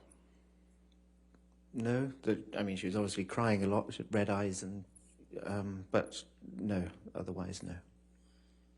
Okay. So what happened the following day, that Monday, March 9th, I guess it would be, 2015?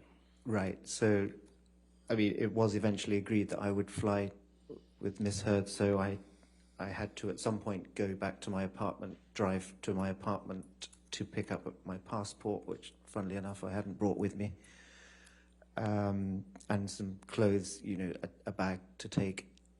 So I think I left the house early hours, as I said, 2, 3, may have been a bit later, a.m. I drove back to my apartment, which was 30 minutes drive south, picked up those things. I mean, I didn't know how long I was going to go for, but I knew I was traveling, so passport, quick shower, pick up a bag of clothes, and I drove back up to the house. I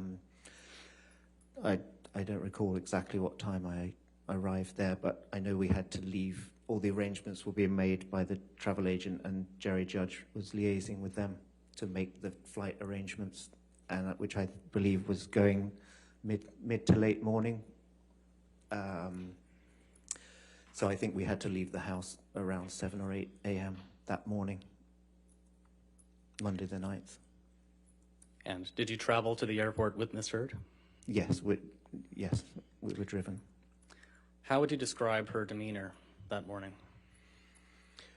Calmed down a fair bit. She was mostly on the phone, to be honest, for pretty much the whole of that car journey, to various people, one of which I believe was Mr. Depp. Do you recall her saying anything on the ride to the airport about what had happened the night prior? Nothing really mentioned in that as way of an explanation, no. What happened when you got to the airport, if anything? We were running a bit late, but I remember that. Luckily, we were traveling first class, so the driver knew to pull up to a kind of VIP, for want of a better word, VIP check-in point. And so the car got pretty close to where the desk was. Miss Heard was still on the phone, and so we sat there for a bit with the driver, and Miss Heard was talking. I don't know who to at that point. And I was thinking, we need to make this flight actually pretty soon, because we were already running a bit late. So I decided to go in, maybe I can go in, check in our bags ahead, and then come back and get Miss Heard. She should be finished by then, which is what I did. And did you eventually get on the plane? Eventually we did. It was a close call, to be honest. Once you were on the plane, did you have any conversations with Miss Heard? Yes, I mean, not initially, which took some time in the bathroom. She was on the phone again to the point where the cabin crew had to sort of tap on the door and say, we need to leave now. Everybody needs to sit down. And she did come to sit down, after 10 or 15 minutes in there. And so eventually, and luckily, as I said, we were flying first class, which was lovely. She was in the window seat, I think it was 1A, 1B window seat. I had the aisle seat. And finally, we could both sit down and in way of conversation, wasn't a great deal, to be honest. I did sort of say, finally, so what happened? Obviously referring to the house. And, I mean, she didn't give much explanation, if any. She did say, Ben, have you ever been so angry with someone you just lost it with them? And I sort of said, no, actually, I'm pretty calm, even-tempered guy. But she did repeat it. She looked pretty incredulous that I hadn't, and she repeated it. You mean you've never lost it with somebody, got so angry with someone you just lost it with them? And I said, unless you count the sort of time when I was 14 years old and I hit the light switch in my bedroom because I wasn't allowed out that night or something. With a person, no, never. And that was pretty much the end of the conversation. She dropped it then. How would you describe her tone when she asked those questions of you? To me, incredulous, would be fair to say. Surprised that I hadn't lost it with somebody.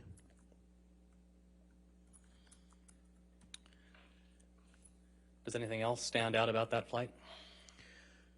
It was fairly calm. After that, it was calm. But I mean, we were both exhausted.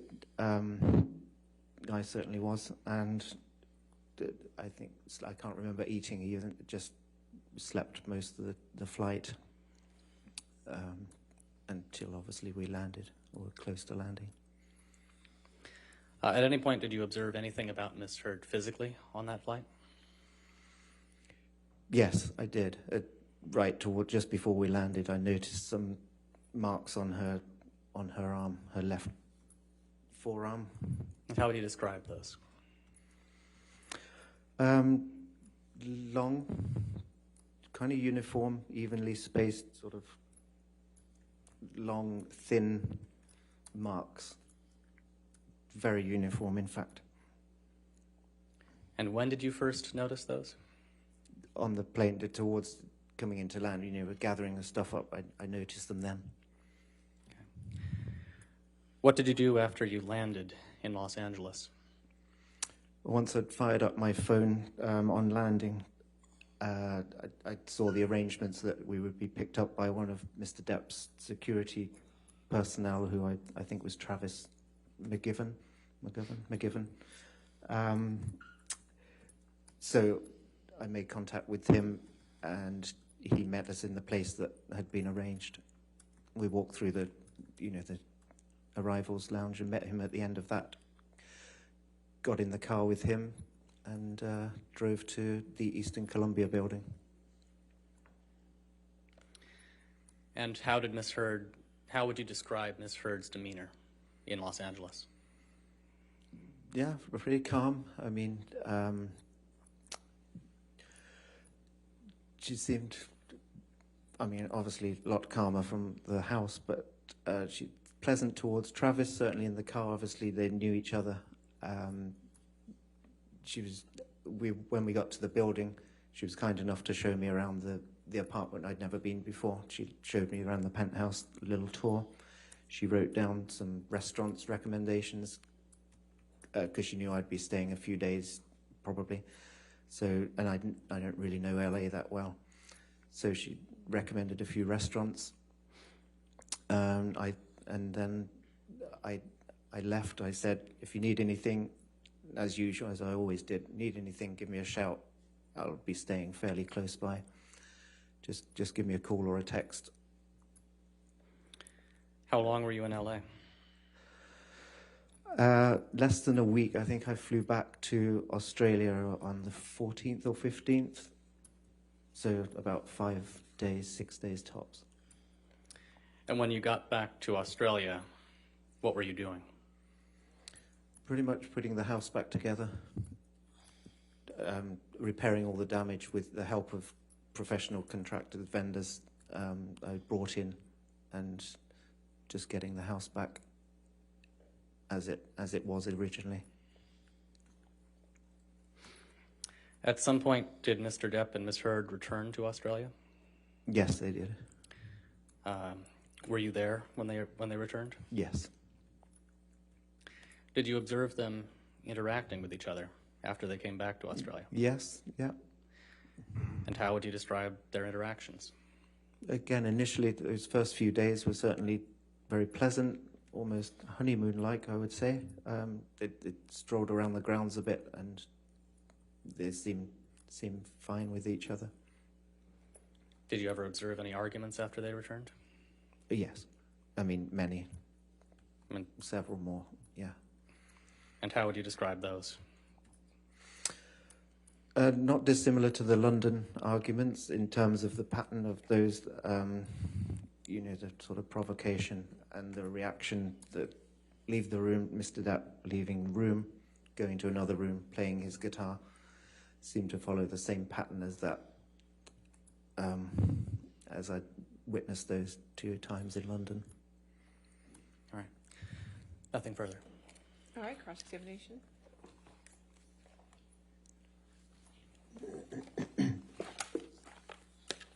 Good afternoon.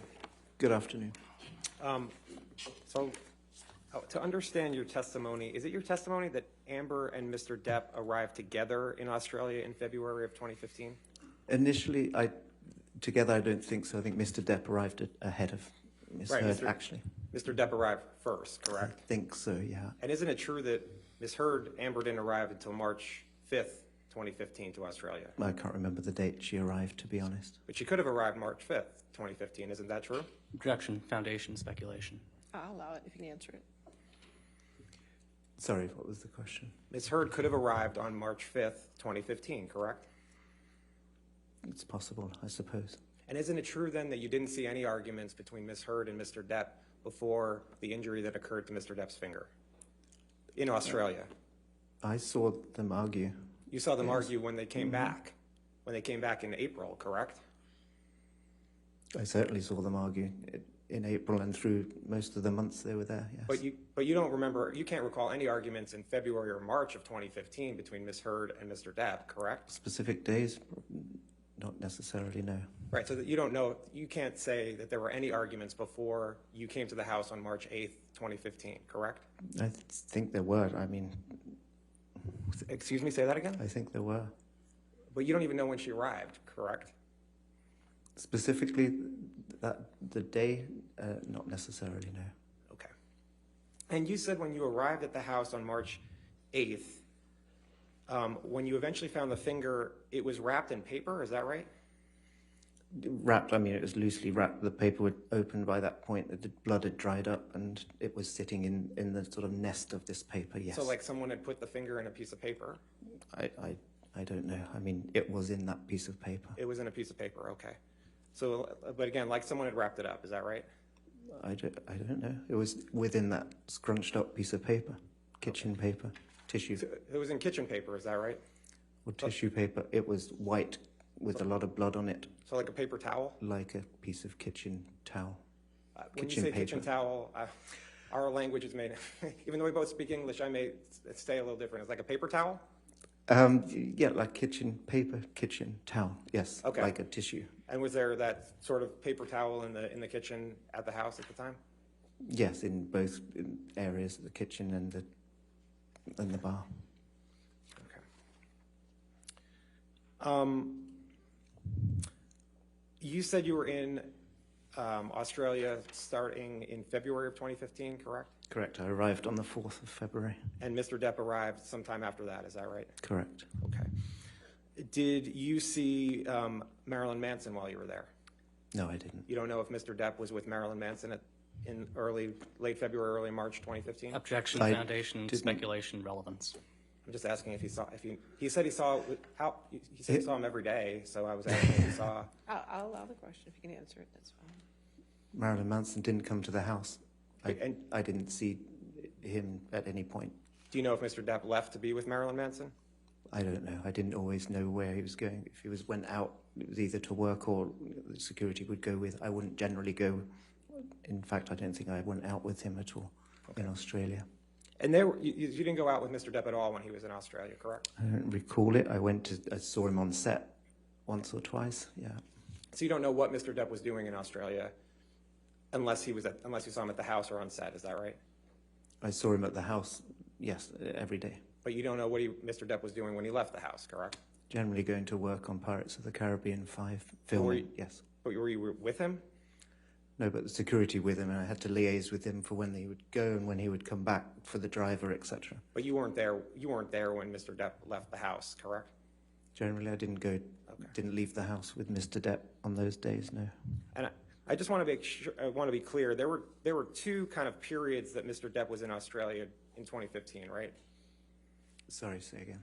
Mr. Depp was in Australia from sometime in February 2015 until about March 8th, March 9th, when he injured his finger, is that right?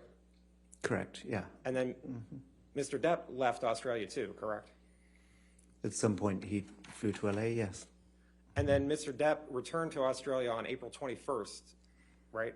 Okay, that sounds about that time. I don't know the specific date. I don't recall. And the filming of Pirates of the Caribbean 5 continued filming on April 21st, right? Objection. That Foundation speculation. I didn't get... Oh, sorry. There's objection. You recall testifying to that in the UK? I'll overrule Which the bit, objection sorry? if you can answer it. That the filming of Pirates of the Caribbean 5 continued filming on April 21st, 2015. I wasn't involved in the filming schedule. I didn't know when it resumed, to be honest. I knew Mr. Depp would come back to resume filming, for sure. You didn't live with Mr. Depp in his house in Australia, correct? Live with? No, I wasn't resident there.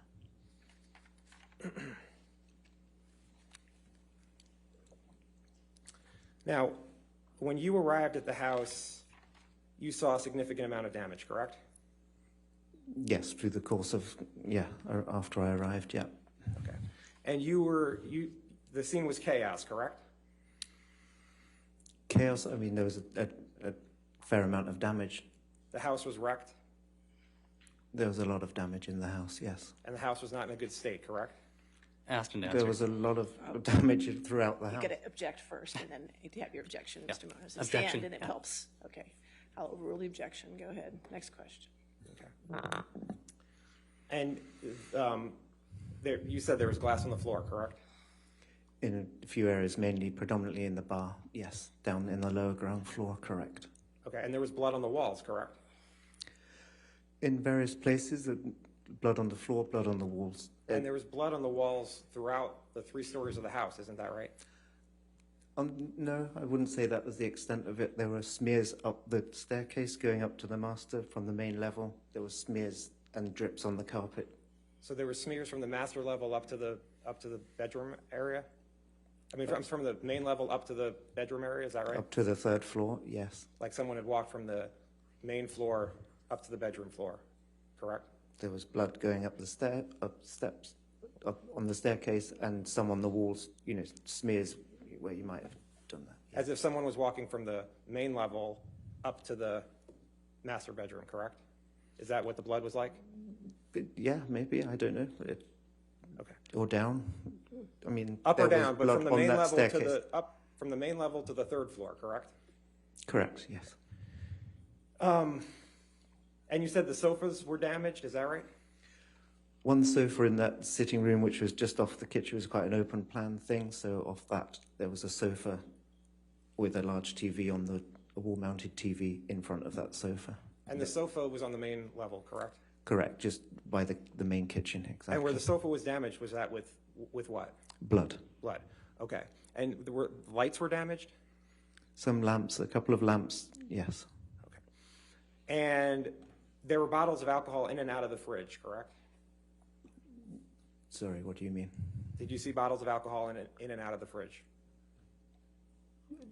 Yes, I mean, there was I don't completely understand what you mean. You saw that, correct? There was alcohol bottles. Yes, there was in the fridge. I mean, there may have been a bottle of wine. I don't know. And the floors were ruined, correct? Ruined. I mean, there was a lot of damage on the floor, down in the bar area and the staircase, and on the main floor area, on the wooden parquet floor. Correct. And the floors were going to have to be sanded, correct? I eventually got them sanded. Yes. Okay. And it took. You were there. I think you testified. It took you about 12 to 13 hours in the house cleaning up, correct? Correct. Okay. And you said that there was. Is it your testimony that you didn't see any of the paintings damaged? The existing paintings from the owners from the house no, none of them were damaged. You didn't see any paintings with a painting of a penis drawn on it? I did not, and thankfully that was something I didn't have to replace. Do you know if anyone else saw painting. that? Objection, speculation. I mean, I would have seen it.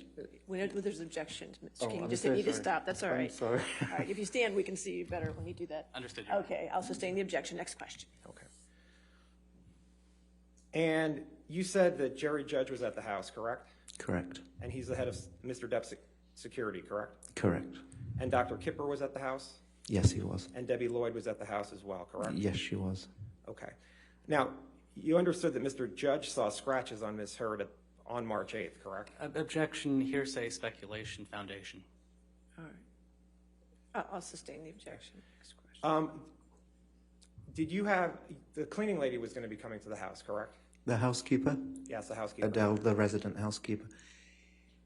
Yes, she was going to be. I mean, yes, she was employed through the week. Again, she wasn't there on weekends. There was concern about the cleaning lady coming to the house and seeing everything that was in the house, correct? Objection, speculation, foundation, vague. I'll allow it if you can answer it. You can answer it. Thank you. Concern, sorry. There was concern about the cleaning lady coming to the house and seeing all the damage that had been done, correct?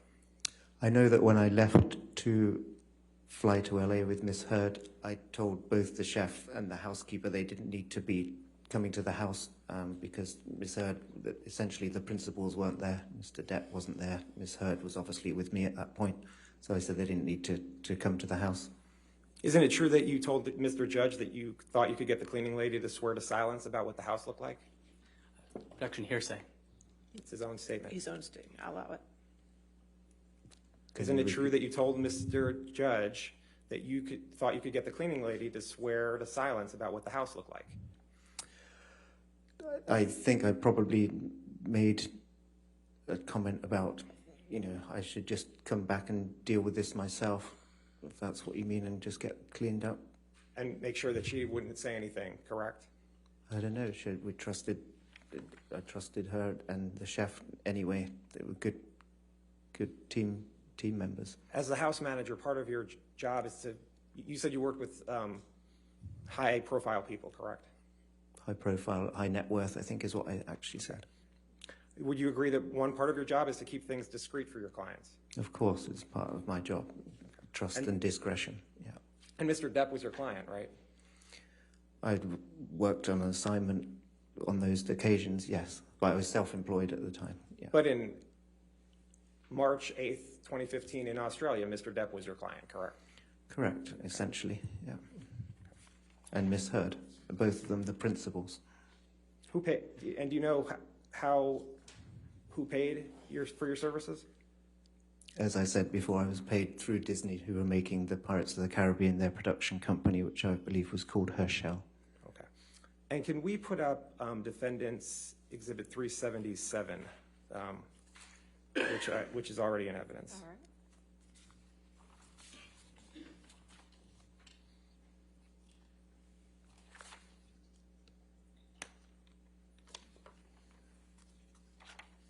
You gotta put on, that's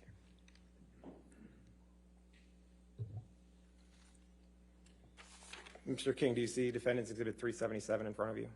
I do, yes. And do you recognize this as a lampshade that was in the house in Australia on March 8th, 2015? Yes, it was, I believe, one of the lampshades that was missing from one of the lamps. Okay. And you saw, did you see this painting on the lampshade? I did, yeah. It was part of my walk around to see what... And what floor was the lampshade on? This was on where the art studio was, on that main level.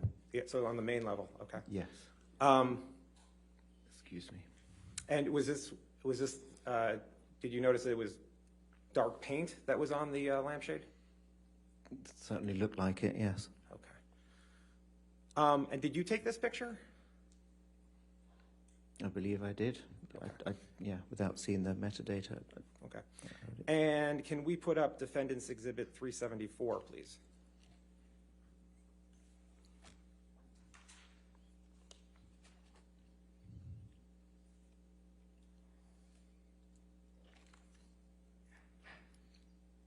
And you recognize Defendant's Exhibit 374 as a mirror that was in the house in Australia on March 8th, 2015, correct? Yes, I do. And this mirror was in the bathroom, correct? Correct. There were 2 mirrors in the bathroom above each sink. And this was on the top floor, correct? The master bathroom, The master essentially. bathroom. And the master bathroom, just so I'm clear, was on the top floor, Top right? floor, correct. And this painting said starring Billy Bob. Is that right? Is that what you recall? Yeah, I don't know. I was writing. Okay. And was this in the writing? Was it in paint? I believe it was the same paint, the oil paint that was used on the other mirror that we saw earlier. Okay. And did you take this picture? Again, possible. I haven't seen the metadata, but yes, probably. And let's put back up Defendant's Exhibit 375.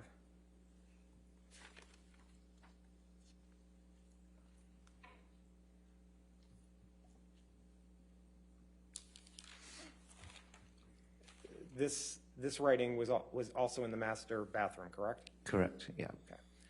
And could you tell if the black paint was on top of the red or under the red?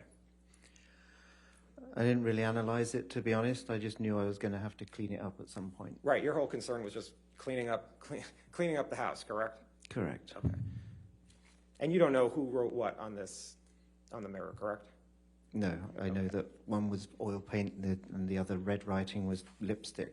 And lipstick, you're not even sure of that. You just saw it was something sticky. Is that right? I'm pretty sure it's waxy, like Waxy. lipstick-like, same as the oil paint was oil paint-like. Okay. Did you see paint? Did you see also any writing in blood? Writing, no, not necessarily.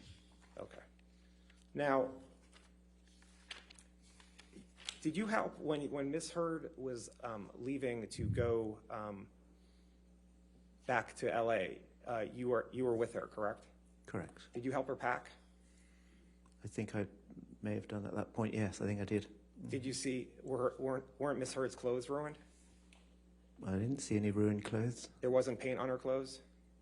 Not that I could see. Not so much. Yeah, not at that point of packing. I mean. There was paint in the tub, correct? Say again, sorry. There was paint in the tub in the bathroom, correct? I don't recall that. You don't recall one way or the other? I don't recall being paint in the tub. And it's your testimony that there was no paint or blood on Miss Heard's clothes? Is that what you're saying? Asked and I answered. don't. I'll allow it. Okay. Now, you said you were in charge of the cleanup, correct? Yes, it was my responsibility. The house was. And you were working with Mr. Judge and cleaning up the house, is that right? On the day that I arrived there? Yes. Mr. Judge did help me at some point. Yes, okay. Sweeping up glass, etc. And was there photos taken of more than the three pictures you've been shown? Photos of the house. By whom? Did you take any pictures of the house? I took a few, yeah. I mean, yes. And did you take pictures other than the 3 that we saw? I think I probably did as I was going around. Do you know who you gave those pictures to? No. Do you know what you took the photos with? My phone. And who would you have sent those photos to? I didn't send them to anybody at that point. You just kept them? Yes. Did you show the photos to anyone? No. Do you still have the photos? Yes. Where are they, on your phone still? They're on one of my devices, yes. Okay. Did you take a photo of the vodka bottle that you said was broken? Yes. And you have that photo? Yes. Okay, and you didn't give that to anybody? There are a fair few photos. I can show it to you now if you want. How many photos did you have on your phone? I don't remember the number, but probably more than 10. Did anyone ever ask you for the photos? Several of them, yes. Yes. Did you give them to the people who asked? Some of them, yes. Not all of them? I don't recall how many. Who asked you for the photos? I was involved in a case in London a couple of years ago. Did you give the photo of the vodka bottle to the people that you were involved in the case in London? Objection, relevance, Your Honor. Overruled, I'll allow it. Say again, sorry. Did you give a photo of the vodka bottle to the people you were working with in London? I don't recall which photos I gave them to. So did you take photos of the walls? The walls, certainly the smears of the blood and the damage, the plaster damage, yes. You took photos of the walls with blood on it, is that right? Yes. And you took photos of the plaster, right, that was damaged? At the end of the bar and in the bar, behind the bar, by the sink, yes. And did you take photos of the ping pong table that you said was broken? Yes, as part of the bar area, I'm Did sure. you take photos of, there was a glass table that was broken too, correct? A glass table? I don't recall a glass table. Okay. Did you take photos of all the damage that was around the house? Probably most of it, yes. Okay. And the only time you gave those photos to anyone, you're saying, was in the UK case a couple years back? I'd never shared them with anybody else, yes. Okay.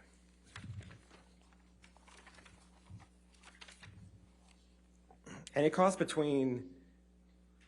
$75,000 to clean up the damage, isn't that right? I don't know the exact cost. I think I calculated at the time, after all the vendors had been and done their thing, it's about 50,000, I seem to recall. Okay. Now, you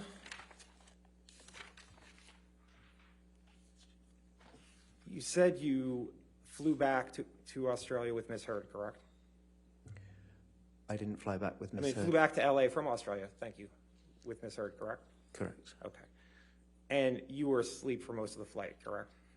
For a lot of it. I think it's a 14-hour flight, so I think we both slept for quite a lot of it, yeah. You were exhausted from the 13 hours you were working on the house, right? Correct. All right. And your testimony was that Ms. Heard said to you, have you ever been so angry with someone that you just lost it, correct? After I'd asked, so, what happened? But you didn't inquire as to what she was referring to, right? I mean, by what happened, it was pretty clear what I was referring to. Let me ask again. You did not inquire as to what she was referring to, did you? With her answer, Correct. she didn't inquire as to my reason for asking, but it was pretty obvious to both of us what I was asking and what her reply was regarding. You have the copy.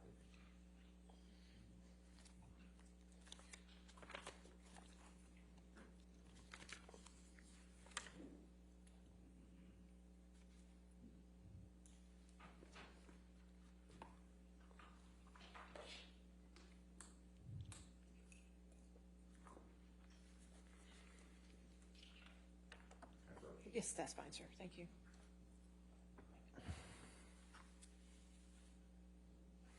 Thank you.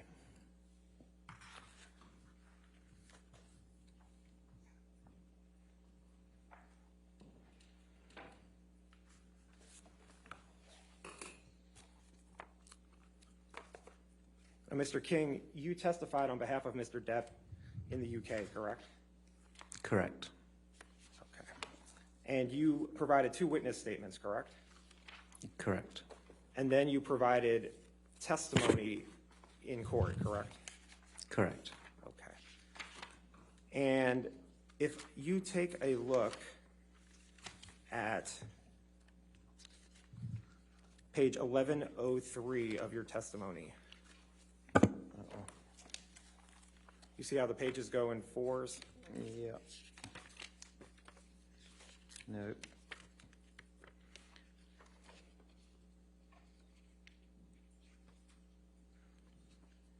You see it's actually on the Bottom right? bottom right. You see that? Yeah, got it. And if you actually look at, you see starting at the bottom of 1102, this was a statement when you said you did not, you say, Ms. Heard asked you, have you ever been so angry with anyone that you lost it? Your answer, that's correct. And you specifically remember that, do you? Yes. You said it never happened to you. Answer, that is correct. Question, she did not, I mean, if it was said, nothing was said about who she was talking about, was it? Answer, she was asking me a question. Question, she was asking you a question. Answer, yes. Question, you did not inquire as to what she was referring to, did you? I do not recall asking. I know that she was asking for a question and I gave her an answer. You see that? Yes. Okay, and that was your testimony you gave in the UK 2 years ago, correct? Yes. Okay. So you don't know what Ms. Heard was talking about when she made that statement, correct? You don't know if she was inquiring, that she was making that statement about Mr. Depp, right? Like I said, I'd asked the question, what happened, referring to the house, and she gave me that answer. So I think we were both, it was pretty clear to both of us what we were talking about. I mean, and then you went to sleep at that point. And then you went to sleep, and then you had the flight the rest of the time. Sometime after that, yeah. Okay. Mm-hmm. Now, and you said you saw Ms. Heard with cuts on her arm, is that right? On the flight? That's right, towards the end of the flight, yeah. Okay. If we could put up 376G.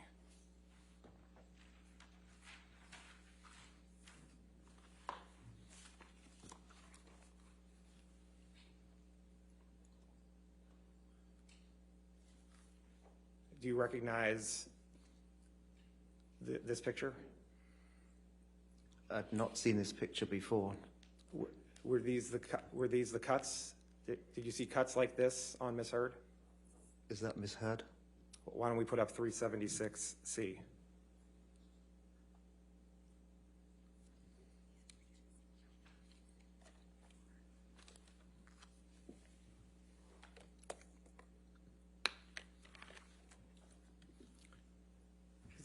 Do you recognize the person in that picture? That's Ms. Heard. All right. And did you see cuts like that, which are on her left arm? Similar to that, long, like I described earlier, long, thin cuts, pretty uniform cuts. These were the the cuts were like this on her kind of wrist, forearm area, is that right? I don't know what the date of this photograph is, but they look pretty uniform like they do here, yes. Okay. I'd like to enter 376C into evidence. Any objection? No objection. Okay, 376C in evidence. What's that?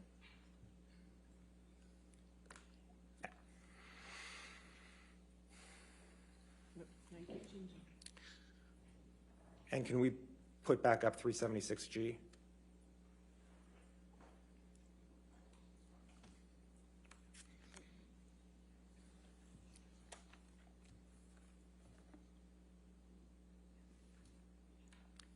Seeing 376C, is this consistent with the scratches on 376G, or are these consistent with the scratches you saw on Ms. Heard? I don't see a date. Is that the same time? Is that the same date? Hold on. I mean, my question is, are the scratches similar to what you saw on Ms. Heard? These are uniform, kind of long, thin scratches, yes. I'd like to enter scratches. 376G into evidence. Any objection? I mean, foundation, he hasn't authenticated the document through this witness. I mean, I'm just asking if the pictures are consistent with I'll what he's... allow it 376G in evidence. And can you publish it, please? It is. Thank you.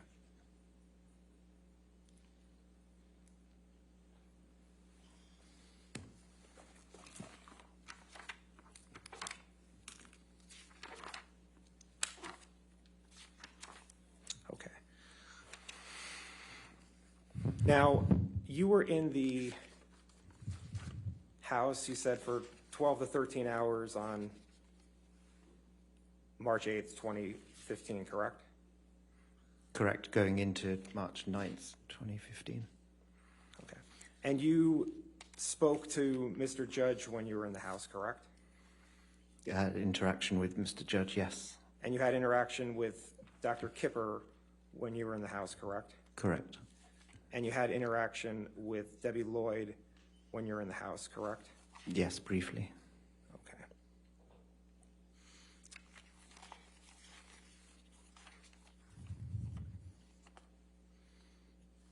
And isn't it true that in the entire time you were there, you were not informed as to what caused damage to Mr. Depp's finger on March 8th?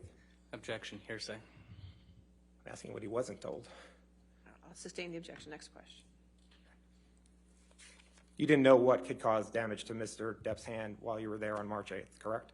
Dr. Kipper told me he sustained an injury on one of his fingers. Objection, hearsay. Wait, you asked the question. Oh, Next question. okay. You said he sustained an injury to his finger, Yes, but you don't know what caused the injury to his finger. one of correct? his fingers.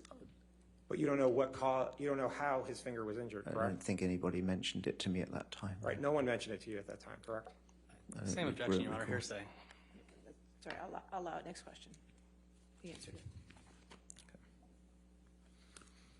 Now, you understand that there was a phone in the house that was recording during the cleanup, correct? Sorry, I didn't hear all of that. Did you come to understand that there was a phone in the house that was recording as people were cleaning up? At that time, no. But you now know that there was a phone that was recording people as they were cleaning up, correct? Objection, foundation, hearsay. I'm not asking for particular statements. That's fine. I'll allow it if he knows. I believe that came up somewhere later on. At that time, I wasn't aware, but I believe I became aware of it later, yes. Okay. I would like to put up Defendant's 378. It's a recording, and I want to play a couple of times. 12:07 through 13:19. Is that the only segment you wish to have? And then I would also I'd also like to play 1951 through 21:38. And is this going to be used again, or is this? I think it would be A. Okay, 378A. Any objection to 378A? Yes, Your Honor, we do have an objection. I believe this is a recording that has the voices of people other than Ms. Hurd and Mr. Depp, and on that basis, it's hearsay. Okay. Unless I'm incorrect about which document we're talking about. Can we Sure.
Excuse me, sorry about that.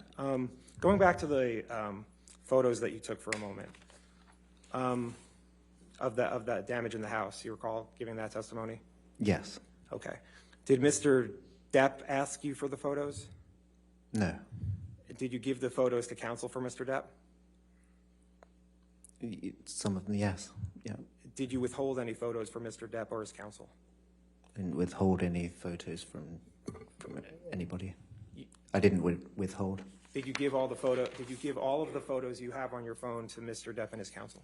Not all of the photos on my phone, no. All the photos of the damage that occurred on March 8th, 2015. Probably not all of them. I don't think so, no. You didn't give them all. You didn't give them all to Mr. Depp and his counsel. I don't believe I gave all of the photos. Why not? Because there are a decent amount of them. I mean... So you picked and chose what photos you were going to give to Mr. Depp and his counsel? I gave an amount of photos to them. Do you know how many photos you gave to Mr. Depp and his counsel? I don't know precisely, no. Okay. Could you give an estimate as to how many photos you gave? I really can't. No, an amount. I don't recall how many. More than 3? Yes. More than 10?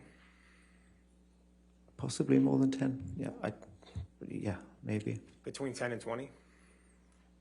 Objection. Possible. Speculation. I mean, Hasn't been answered. Overruled, I'll allow it. Do you know? Sorry, She overruled you. Oh, okay. Possibly more than 10. Yeah.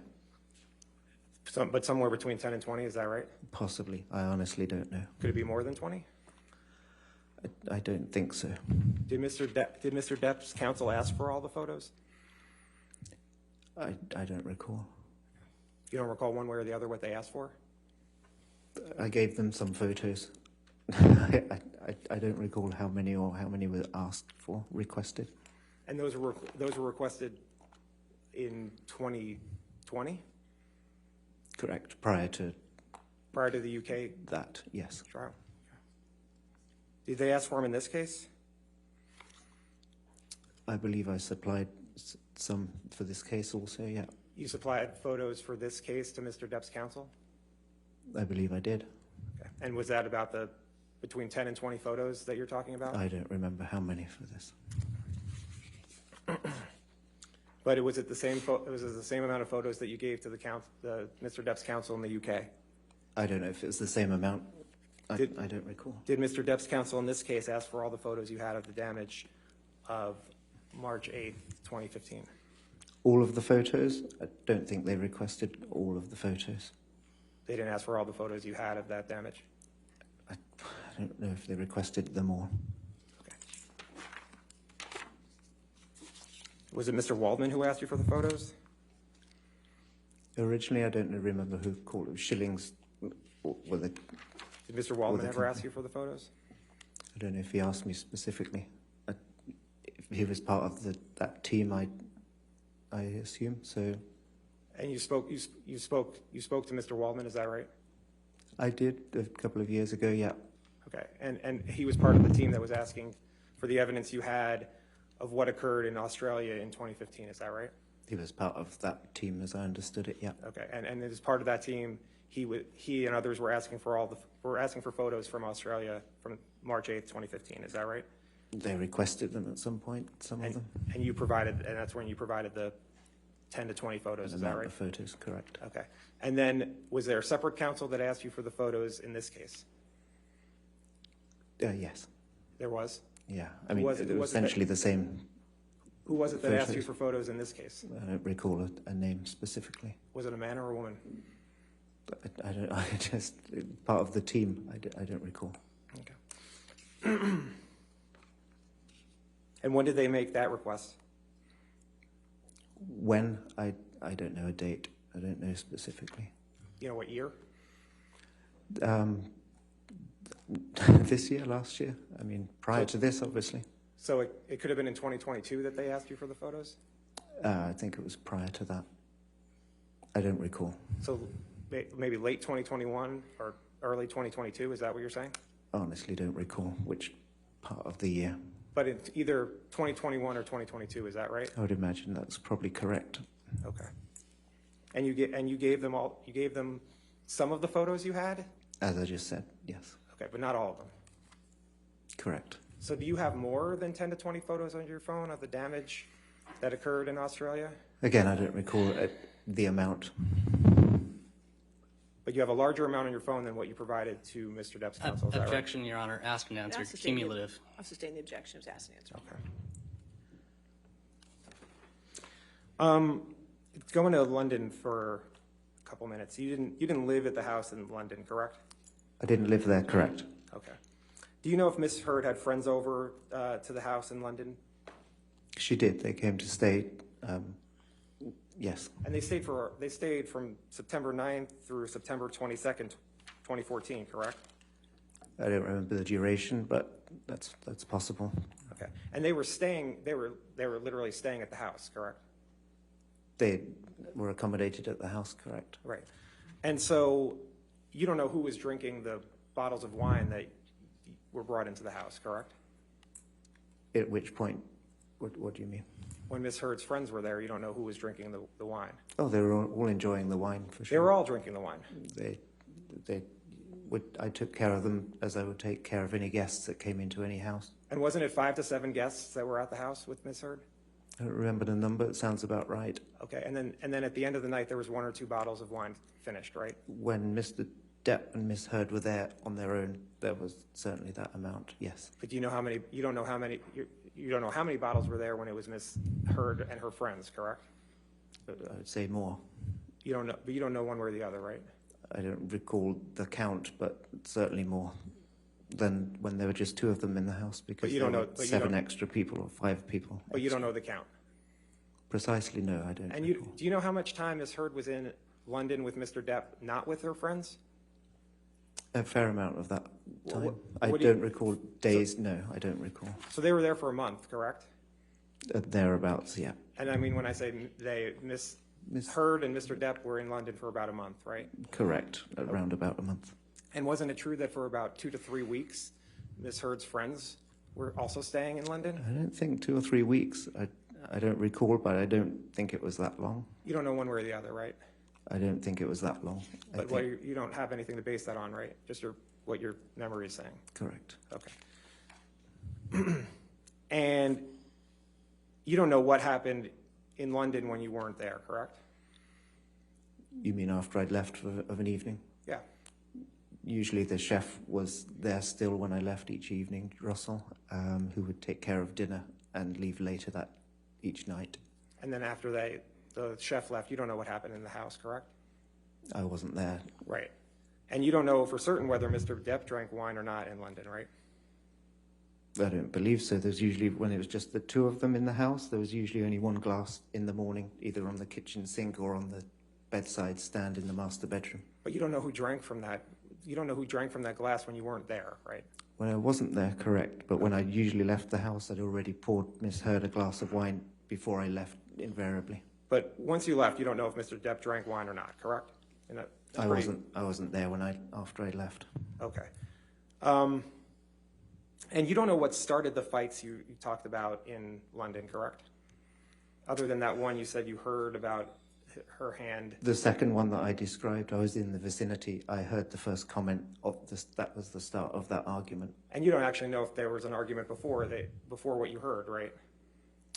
That evening, I didn't hear another one. I'll put it that way. It started in that room as I described earlier.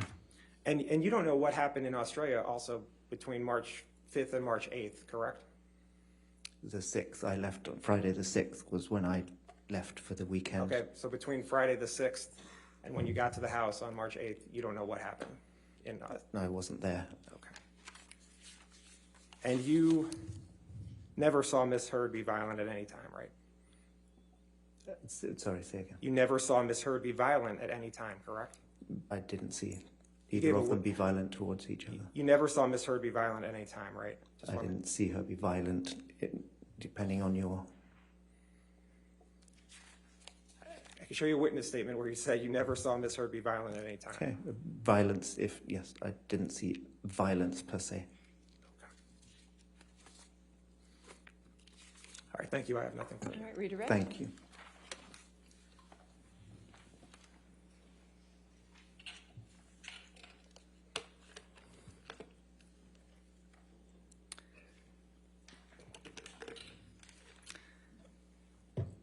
Mr. King, have you ever been employed by Mr. Depp? No. So in each of these situations where you've been around Mr. Depp, you've always been employed by somebody else? Correct. All right, I'll sustain as to leading. We'll strike the answer. Next question. Are you based anywhere other than the UK? Where do you live? I live in central London. Have you ever lived anywhere else? I'll sustain the objection. Next question.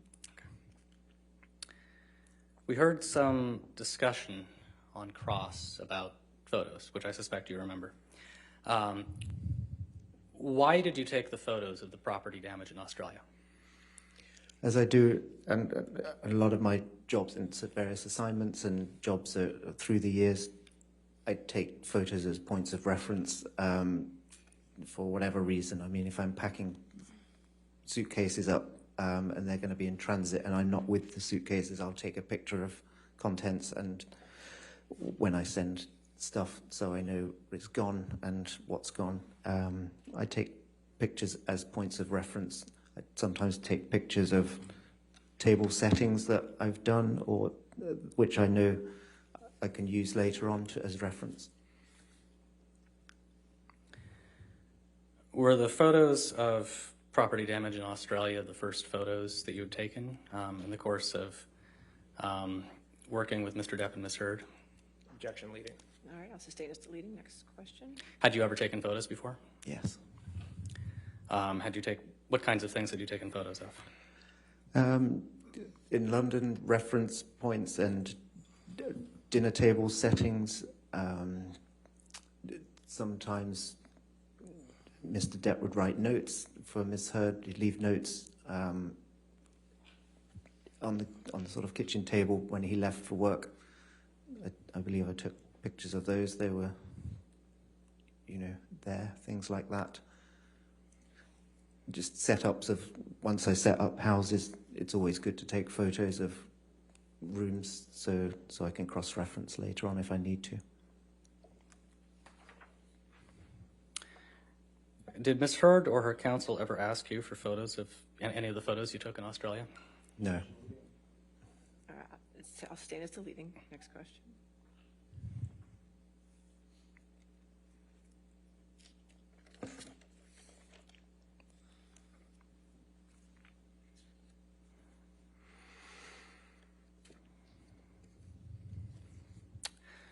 Can I see Plaintiff's Exhibit 159?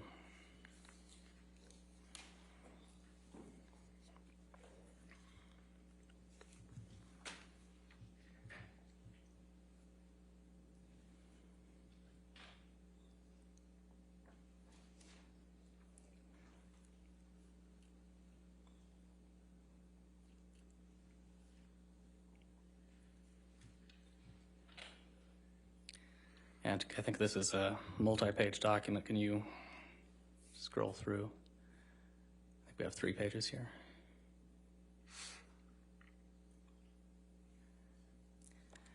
Mr. King, do you recognize this document? Yes, it's the floor plan of the house in Australia. And do you recall on cross-examination you were asked to kind of describe where some of the property damage was? Yes. So right now on the screen in front of you, Yep. Which floor would you say this is? This is the top floor with the master suite and 2 other bedrooms. Okay. And I believe counsel asked you if there was blood in one of the bathrooms or one of the bathtubs. Do you recall that? Yes, they did ask that. Would that have been on this floor? I think they were referring to the master tub. I think that's what he said. Okay. So can you mark on the screen where that would have been? The master tub? It's over here. Can I just dot it? How I does think that you just work? dot it, yes. Okay, so that looks like the master tub to me. And just to clarify, did you recall seeing any blood or damage there?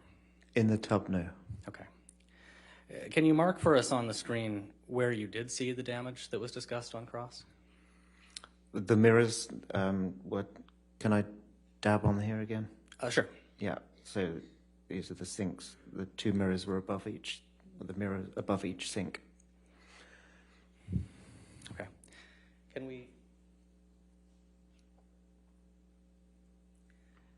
we scroll up to the page prior?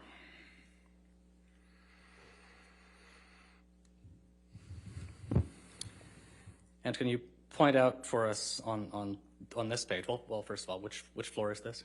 This is the main level floor, essentially the second floor if you want. Okay. And can you point out for us here on this map which of where the property damage was? Yes. How many dabs am I allowed? Around here, kitchen area. This was the TV, the wall-mounted TV on... I ran out of dabs.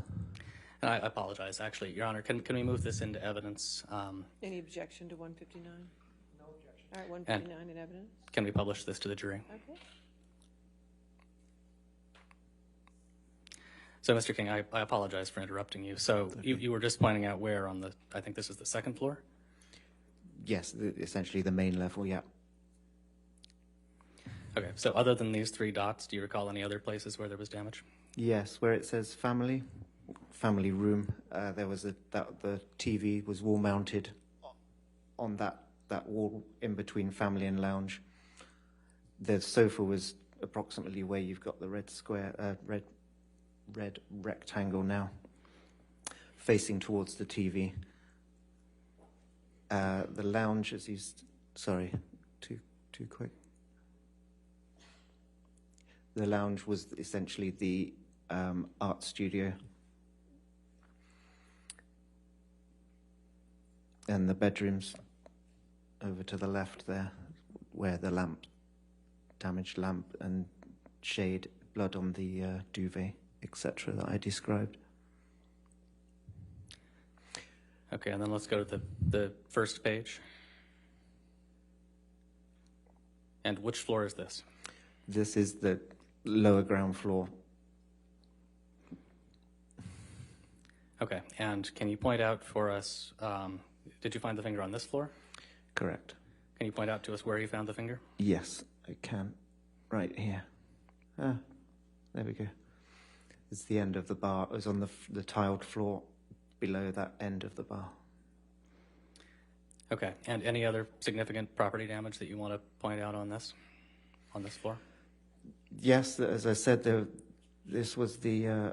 can I dab again? Yeah, so that was the most part of the broken glass. That's where the Stolichnaya bottle was, below that bar by the bar stools. There were 3 bar stools that you could sit at there.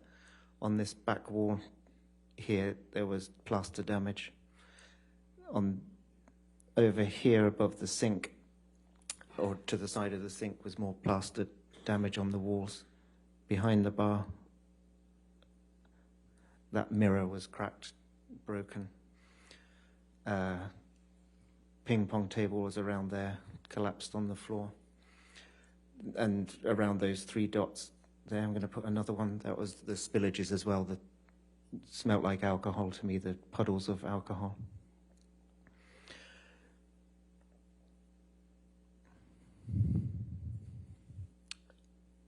Is that it? I mean, that was the most part of the damage around that area, in front of the bar especially. There was, I mean, as I said, there were blood drips around that white cream-coloured tiled floor in the games room. And this is the staircase down. It was this side that the chip was out of the stone step. And if I can get another dab in there, right about in the center of that bar, the chunk out of the side of the counter, bar top. Okay. How many exits are there on the ground floor? Well, all of these were exits, all these, my office was off over here. I think you can just see how it says study, big glass sliding door. The gym had an exit up here. This went into the garage. There was a button you could press for the automatic doors to come up. The laundry area, which is right here, this is actually an exit out into the yard, essentially. The gym, all of those rooms had an exit. Okay. Other than Mr. Depp's counsel, did anybody else ever ask to see your photos? I'll allow it. No. All right. Nothing further, Your Honor. All right, is this witness subject to recall?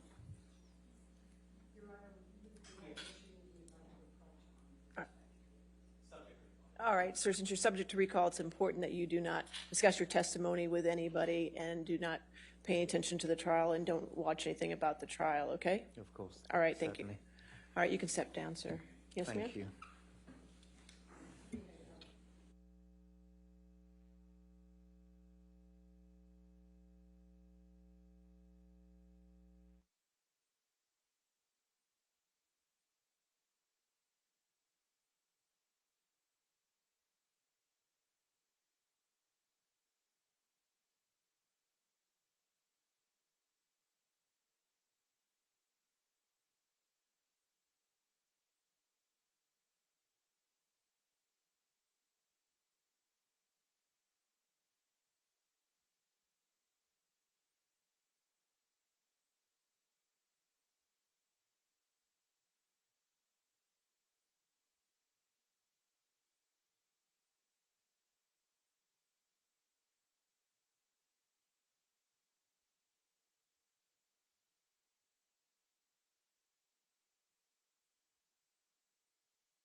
Ladies and gentlemen, that comes to the end of our day, so we're going to excuse you for the evening. Again, do not do any outside research and don't talk to anybody, and we'll see you tomorrow morning. Okay, have a good evening. All right, thank you.